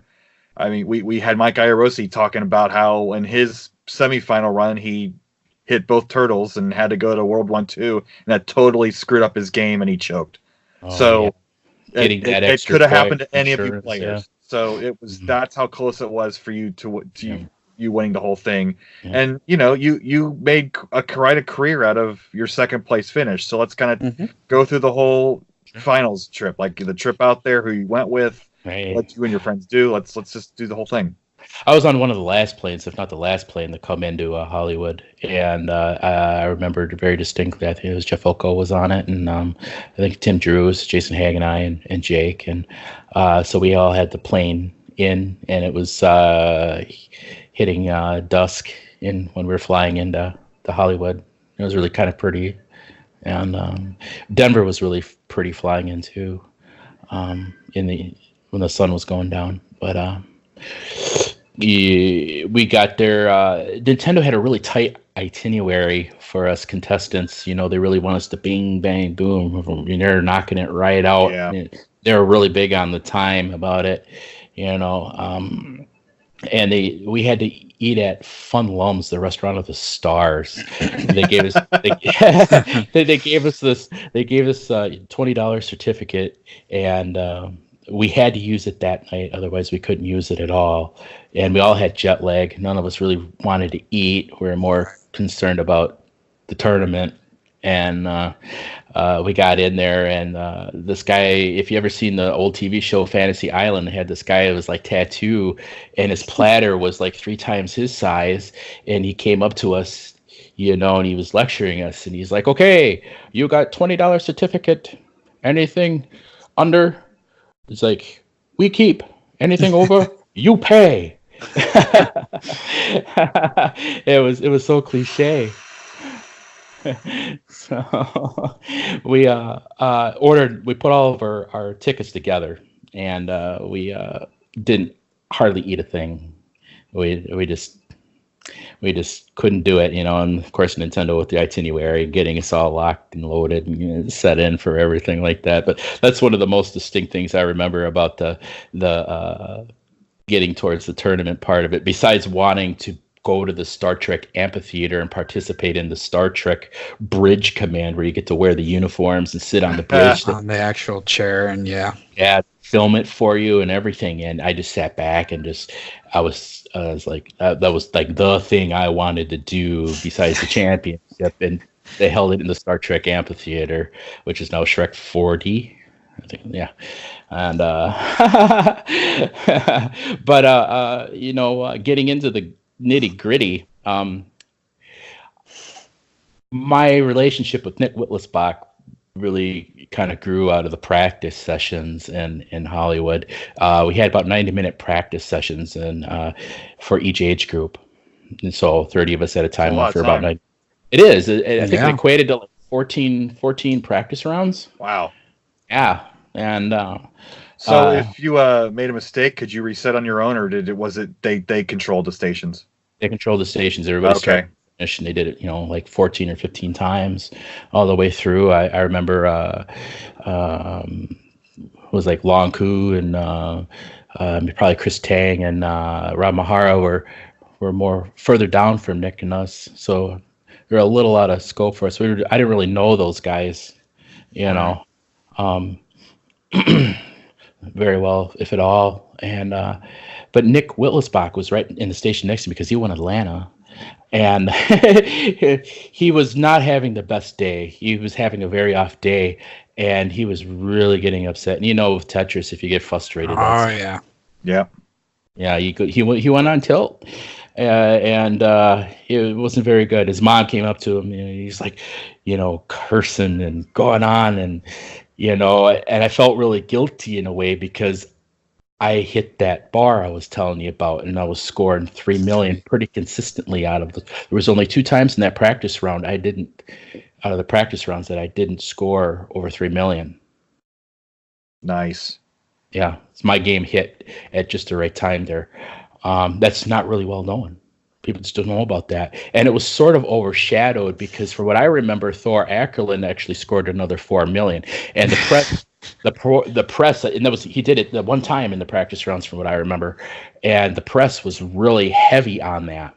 Mm-hmm. They, from the get-go, because he was, the guy with the 4 million score. And so the press was all over that. And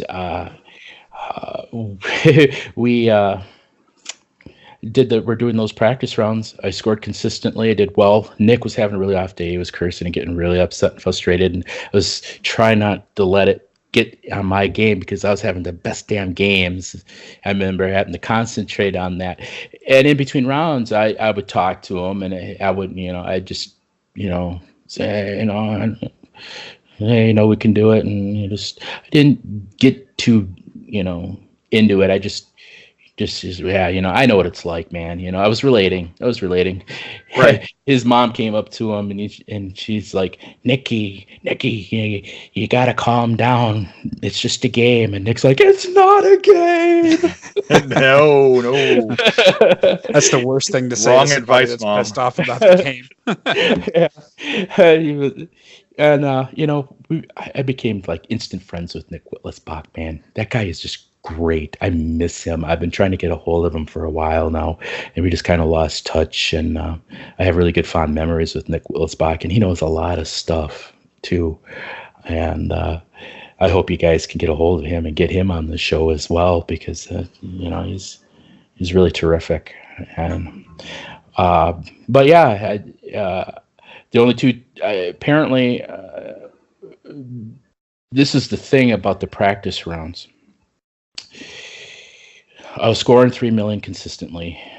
I didn't do it. I did it all but 2 times. And the media was going on about Thor's 3 million or 4 million and focusing on that. And Lisa Hartman of Nintendo, she was a Nintendo counselor, came around the corner. She had worked the tour on and off throughout the year. And she was, I believe she was also in Tampa Bay when we were there. Yeah. Yep, that's right, because we were talking about the campus challenge thing. And she came up to me and she goes, Rich, I'm not supposed to tell you this, but you and Thor consistently placed in the top 2. I think there was only like one time I might have not have or something like that. Thor and I consistently were battling that out and consistently placing in the top 2 according to them. We weren't supposed to know that. I don't know if Team Thor knew about that, but she came up to me, and Whitlock was there, and it was just she said, so I went into the Hollywood finals really heavily confident about that. For all I know, she went around and told everybody that. I really don't know, but that's the way I remember it. And getting over that bar, was a good thing. I knew in the runoff, I knew that I was in the top 7. I knew that was in the top 7. It was really cool because they had a practice round for the stage. You know, a little bit of choreography. They didn't want to give us too much and overwhelm us. Right. You know, so we had to. There was this long hallway in the back with some stairs, and it came out, and you go around the audience where the audience was, and you go around, and we're all lined up just right. So our station, they'd introduce us, and we'd all come down, and our station would be right there, like ducks in a row, But we had a practice session round in there, and Bruce Trogdon was there. All of us were there, and they had us test our controllers, and I had a controller issue. My left side wasn't working so hot, sticking or something, and the tech goes, okay, is everybody's controllers okay? And I was like, I have a problem, and they're just kind of like, we're moving on, and I'm like, I had a problem here, and Bruce Trogdon, he like flagged them down, and because the older guys seemed to take care of us. And the 18 and over, they were really some of them really taking care of us. I really have some fond memories of some of the older guys, And he goes, they had me, he goes, you sure it seems okay to me. They did a cart test with it. And Bruce Trogdon, he stood up and he goes, if Rich Ambler says his controller doesn't work, it doesn't work. So you better fix it. And the guy was all like, yes, sir, right away, nice. Sir. And he got in there, and it might have been a different thing because I was just some kid, and I'm like, I might have got a bunk controller, and I wouldn't be here today. Right. A lot of things would be very different, actually, as a result of that. And I also remember when they decided to give us our NWC cartridges too. Yeah, I was there at the. We had a banquet hall dinner. And when they made the announcement for that, and from what I understand, what I remember was Thor Aackerlund's father was there, and Kenny Welsh's father was there. Who else was there? I think it might have been Bruce Trogdon again on that one too. They had been hounding Howard to give us the carts. It'd be a nice price, an extra thing for everybody. I remember Howard Phillips being there, and the two other guys. I can't remember their names. They were with Nintendo, the higher ups of Nintendo of America, and I think they had some discussion. And then at the banquet, they made the announcement that we were all going to receive an NWC. Was this before or after the competition? It was before. Before. Okay. It was before. If I remember correctly, it was a Saturday banquet, and it was after the practice rounds. That's what we've heard from others, so that's consistent, yes. Yeah, and that was beautiful. I mean, I think, really, that's what we really, really wanted. Who knew it was millions of dollars in merchandise, right? And those are just beautiful carts, and I love them. Yeah. Well, they had that Nintendo Power giveaway that I was following along with, and it was years later when the Nintendo collecting became a thing in the late 90s and beyond. That was automatically the first Holy Grail, was those NWC carts, and I tried to get one. I know. Yeah, as those. I'm a fan of the numbered carts. Yeah. I believe the numbered carts. One of the reasons why I got a hold of this other guy to do this thing is because he was talking about the people behind the Holy Grail. That's something I don't hear enough about. They talk about how great the Holy Grail is, and the game stuff, and they harbor on that, and but the history and the people behind it are part of what made it what it is too. There's the history behind a lot of that. I'm sure that I read a lot about how about the competition cartridge kept us players somewhat in the limelight or relevant because of the cartridge alone. But I think that some of the history behind things are become great because of the people that were involved with helping making it great. And I like to see a lot more of that, and I think we're getting there. And you guys are doing an absolutely terrific job with your series, and I'm very happy to be part of it. Definitely. Yeah, we appreciate that. You're doing the good work, sirs. Well, I learned my lesson from 15, seeing what happened to you guys in 90, how you all kind of lost touch with one another. And if it weren't for the cartridge, honestly, this would have been completely forgotten. It was because of the collectors making the holy grail status of that cartridge that the spirit of NWC stayed alive, and we're gonna fill in the gaps of just other than the hardware. That's our mission with this show. Yep.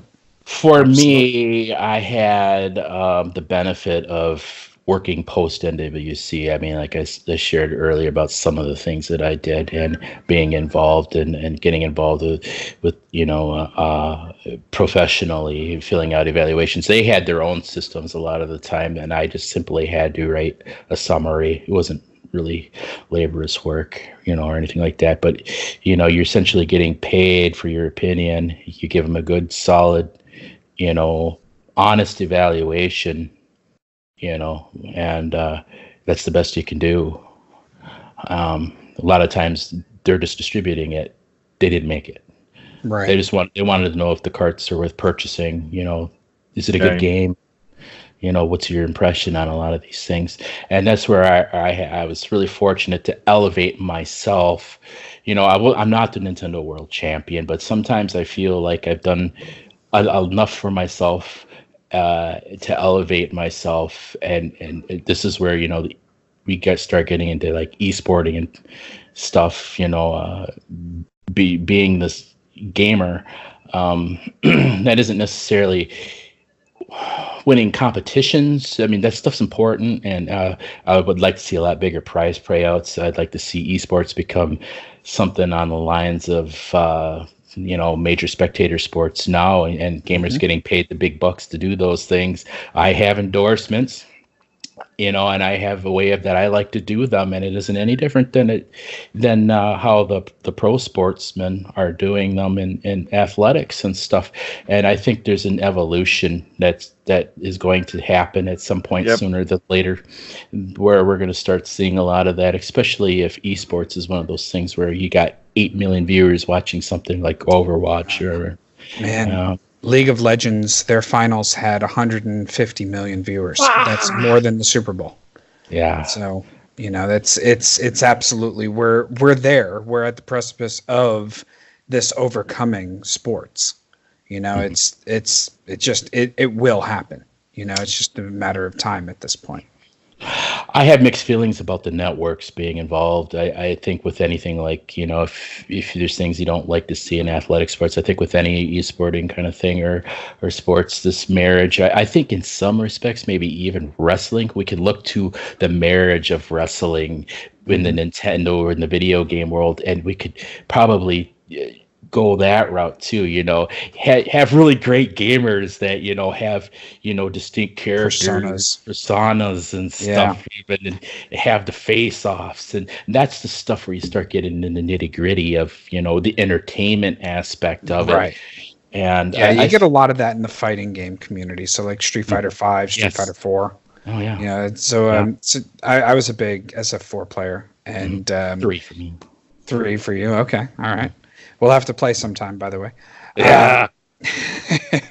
But yeah, there's a big aspect to that. If you watch some of the events, Final Round tends to do a lot of that stuff. In fact, one of the events, they had an actual ring where people would come in to their music and everything else. They did true, almost WrestleMania style event. So I agree with you. I think that it's interesting because in the fighting game community, you have individuals, whereas in most other games, it's teams. So it's harder to get that individual persona to really shine. You have people that are, that are faces, and you have people that are heels. I mean, Low Tier God is somebody that I would consider a heel in the gaming industry. Like he's very popular on his stream, but he's popular for all the wrong reasons, so it's interesting to see how some of that develops when it comes to individual personalities, but not with the teams. You got to get out there, put yourself out there, be seen, be heard, play, and you got to be a good game player. You got to have the talent, but ultimately, you're going to have to be able to do a little more, I think, as well. Yeah, I think that's one thing that I've done. I think some people have in the past kind of not realizing what I'm getting at with that and seeing it as arrogance or something, and that's not me at all. I'm not really that kind of guy. But I do have to make a concerted effort to get myself out there, be seen and known, and continue doing the good work.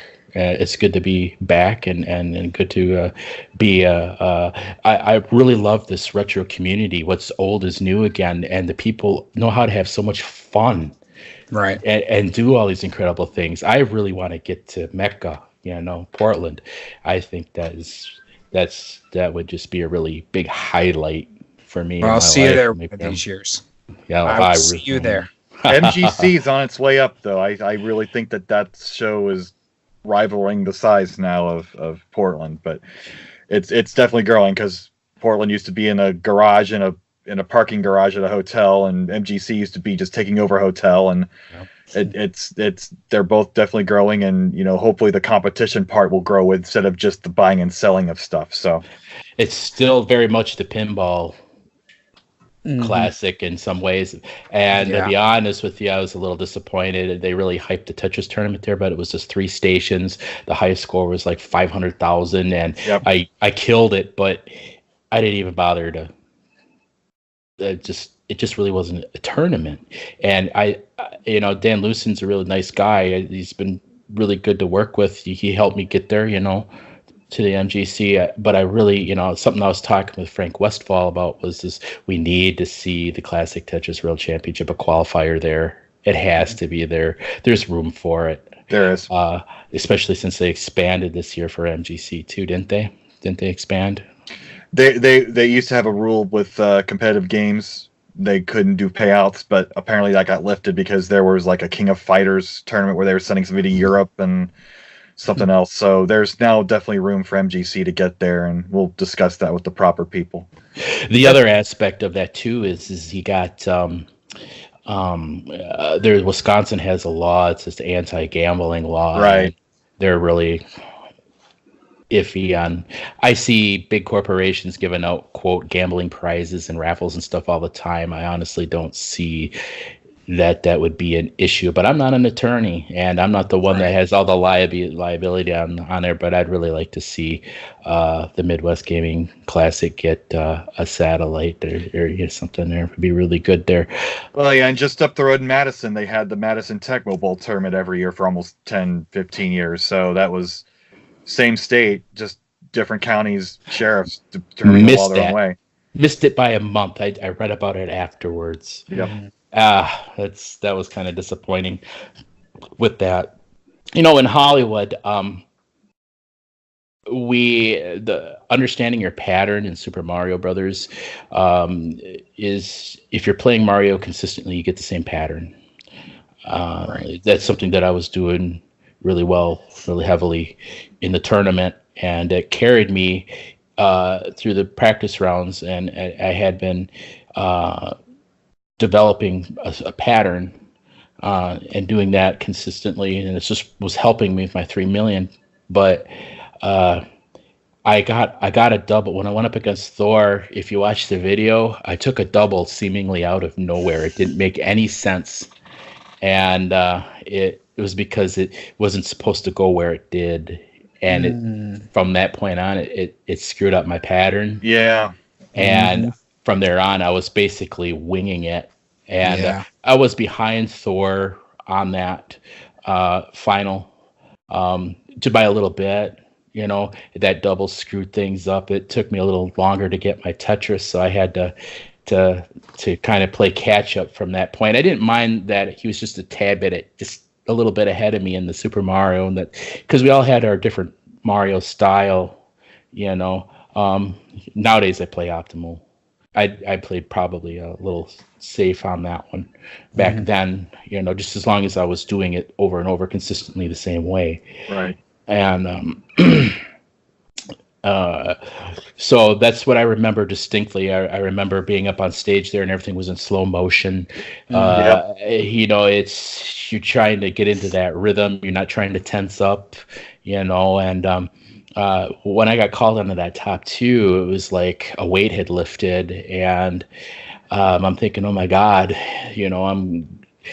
I have a shot at winning the world championship, and I had to go against Thor Aackerlund on that, and so they announced his name first, then your name second? I really don't remember offhand. They probably went high score first. Yeah. Yeah. Was I intimidated by Thor? Not exactly. Did I want to play against him? Probably not.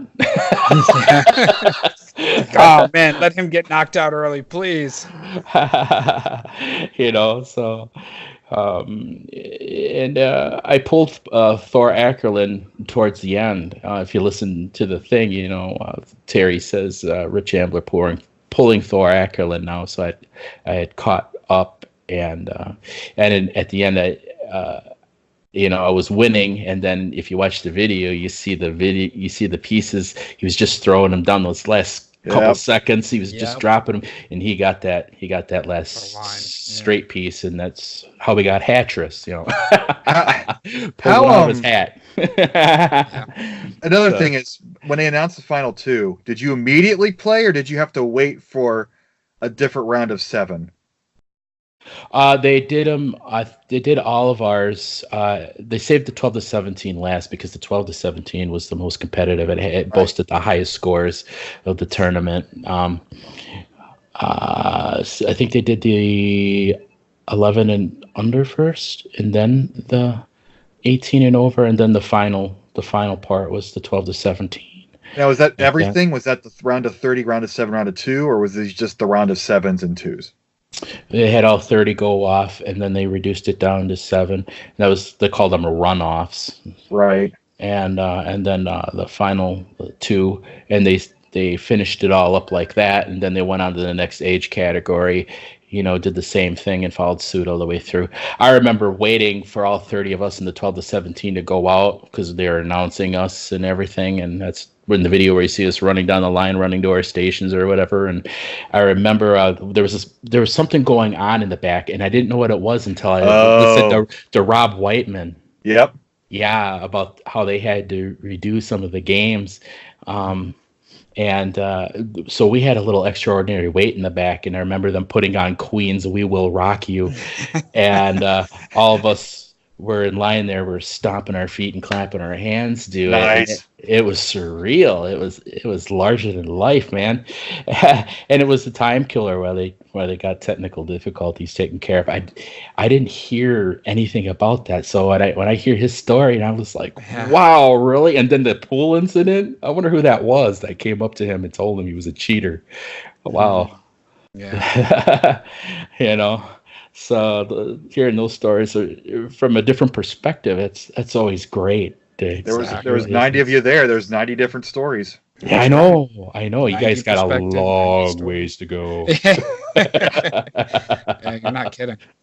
But it was back to back. You didn't have to sit and stew about, oh God, I got to face Thor. You didn't have to sit for 10 minutes. It was just I don't recall top 1, top 2, get on the stage and go. Bing, bang, boom. Yeah. Probably the best. I couldn't imagine having to sit through that. Yeah. So do you remember the score difference from that round? I was 100,000 points shy of Thor Aackerlund. I believe he had.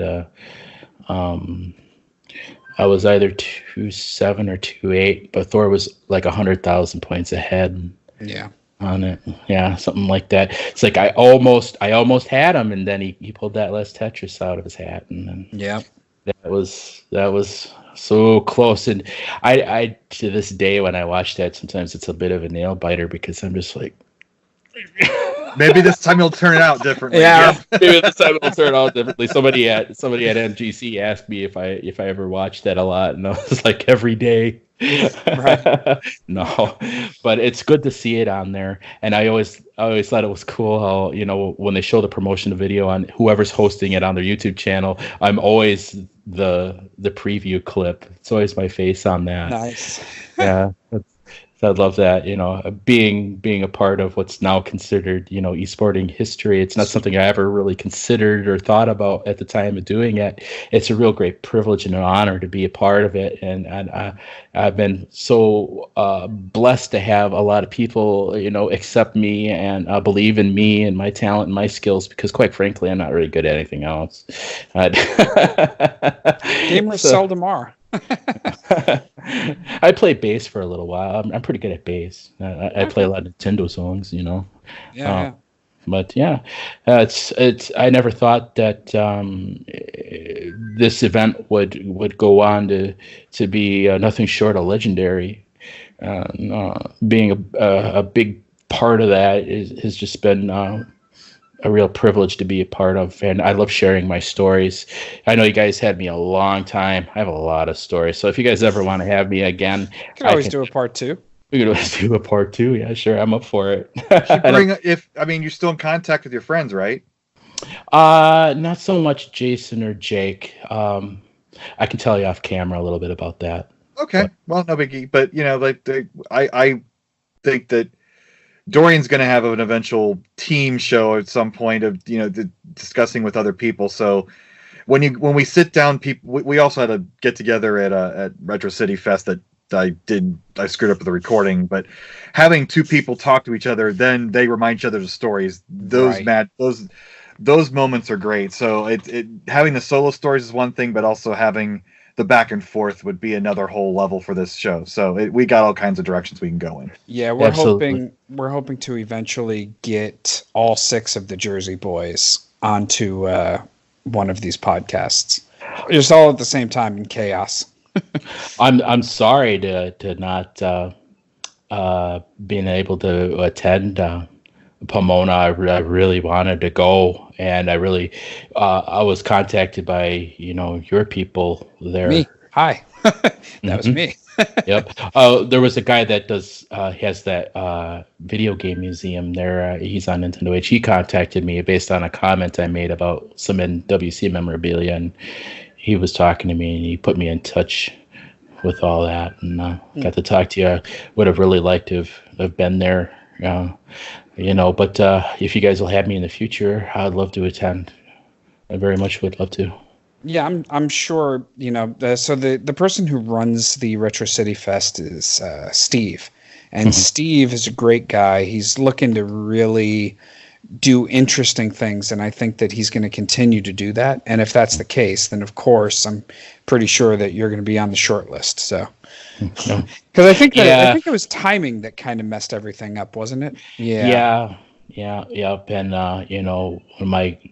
my girlfriend, she ended up having a quadruple bypass just after that, that it wouldn't have worked out anyways. And so, there was a very gracious invitation and extension, and I hated to have to back down out of that one. I very much would have loved to have been there and play, but we can do it some other time, and I definitely love to go there. And well, we got you now, and we had you in Milwaukee, which is great, and we'll certainly see you again at some point. So let's think of the positives, and no need to dwell on negatives. Exactly. No, it's all good. It's all good. My girlfriend's doing well too. That's good. I did see her in Milwaukee. That's why I wasn't. I figured she was fine if she was with you there. So. Okay. Good to hear. Yeah. Any other stories before we sign off here? Any juicy ones you want to talk about, or any last minute juicy stories? Anything that we didn't cover that want to share, or was this a good stopping point? Well, we could always, talk about, conspiracies and stuff. Every competition has big conspiracy theories. Sounds juicy. What do you got? Yeah, what are your top? Really juicy. Yeah. Quick, let me get my tinfoil hat. All right. So I wear one too. That's they're always hearing about those competition cart series. You getting out of hands and stuff like that. And if you guys don't know, who did you hear had one? Just dish it. I don't know who it is. I don't know the actual competitor that got one. Reading this thing online about this competition cart seemed kind of coming out of nowhere and no original owner background. I know wasn't there a few others that came from like Seattle that like Nintendo counselors had? There's more than 90. We know that. For absolute fact, we know that there were a couple hundred made. We also know that there are carts out there that have questionable beginnings. I have a cart with a questionable beginning that nobody can actually lay official claim to. So like there's definitely stories to be uncovered that I'm still to this day trying to figure out. Yeah, that was one of the ones I remember Nick and I used to talk about that, and sometimes I wonder if maybe the Mario one that they ripped the label off it so no one knew what it was and just wrote Mario. Here you go, kid, have some fun. Right. Yeah. Whether or not it helped that person or not in competition, I will not know. I don't know that. Well, I always hope that someday I come across that one person who says, yeah, I had one of those carts. See if I can trace the history of where, some of these came from. So. Mm-hmm. Oh, it's important history to have. It is. It's keeping a lot of that stuff out there and cataloging a lot of things and keeping track of it all down there. Let's see. Is there anything else that I forgot? I've been pretty thorough. I think I really told you what I thought was the most relevant. Excellent. I'm sure I'll find some more. I know I had some other things I wanted to discuss too, maybe, but we'll save it. We'll save it for another time. Save for a panel. Save for another episode. We're cool. It's been a real pleasure talking to you, man. It has. This has been awesome. I really appreciate the back and forth and the conversation. It was great. It's one of the longer episodes that we've done. I believe 2.5 hours up there with maybe one or two others. So very good content. And we appreciate your time. Hey, I appreciate it. It's good to see you all, and nice to meet all of you and get to know you a little better too. Yep, absolutely. And believe me, we will eventually meet in person at one of these conventions. So sure, yeah, stay in touch. You know where I'm at. Brand new Twitter page, and soon I'll, once I get my Elgato going, I'll be busy doing a lot of things on Twitch too. Plug that Twitter again. What's your Twitter? It's Rich Ambler 1. Rich Ambler 1. That's nice and easy. All right, excellent. BSG 4000 O's. Yes, sir. Mm-hmm. Mm-hmm. I don't think you do. Yeah, I don't think you do Twitter very much, Dorian. So we won't bother you with yours. Mine is probably at Jaron Merck. I've been putting a lot of stuff on there. It's sort of a repository. That's how I've been kind of using the Twitter as a repository for those that, because that's sort of what people were telling me. The feedback was you should get a Twitter and start dropping some stuff, and so. Yeah, the only social media I really use is LinkedIn. You're that guy. I am that guy. I tried it. I was frustrated with it.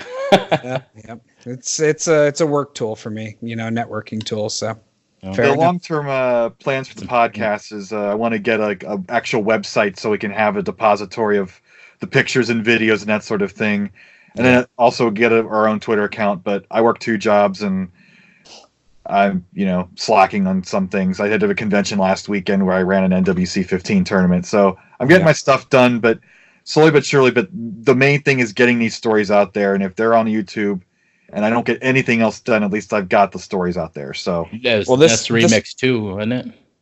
Yes. Ness remix. Yeah. I was watching that. I was following that on Twitter a little bit. And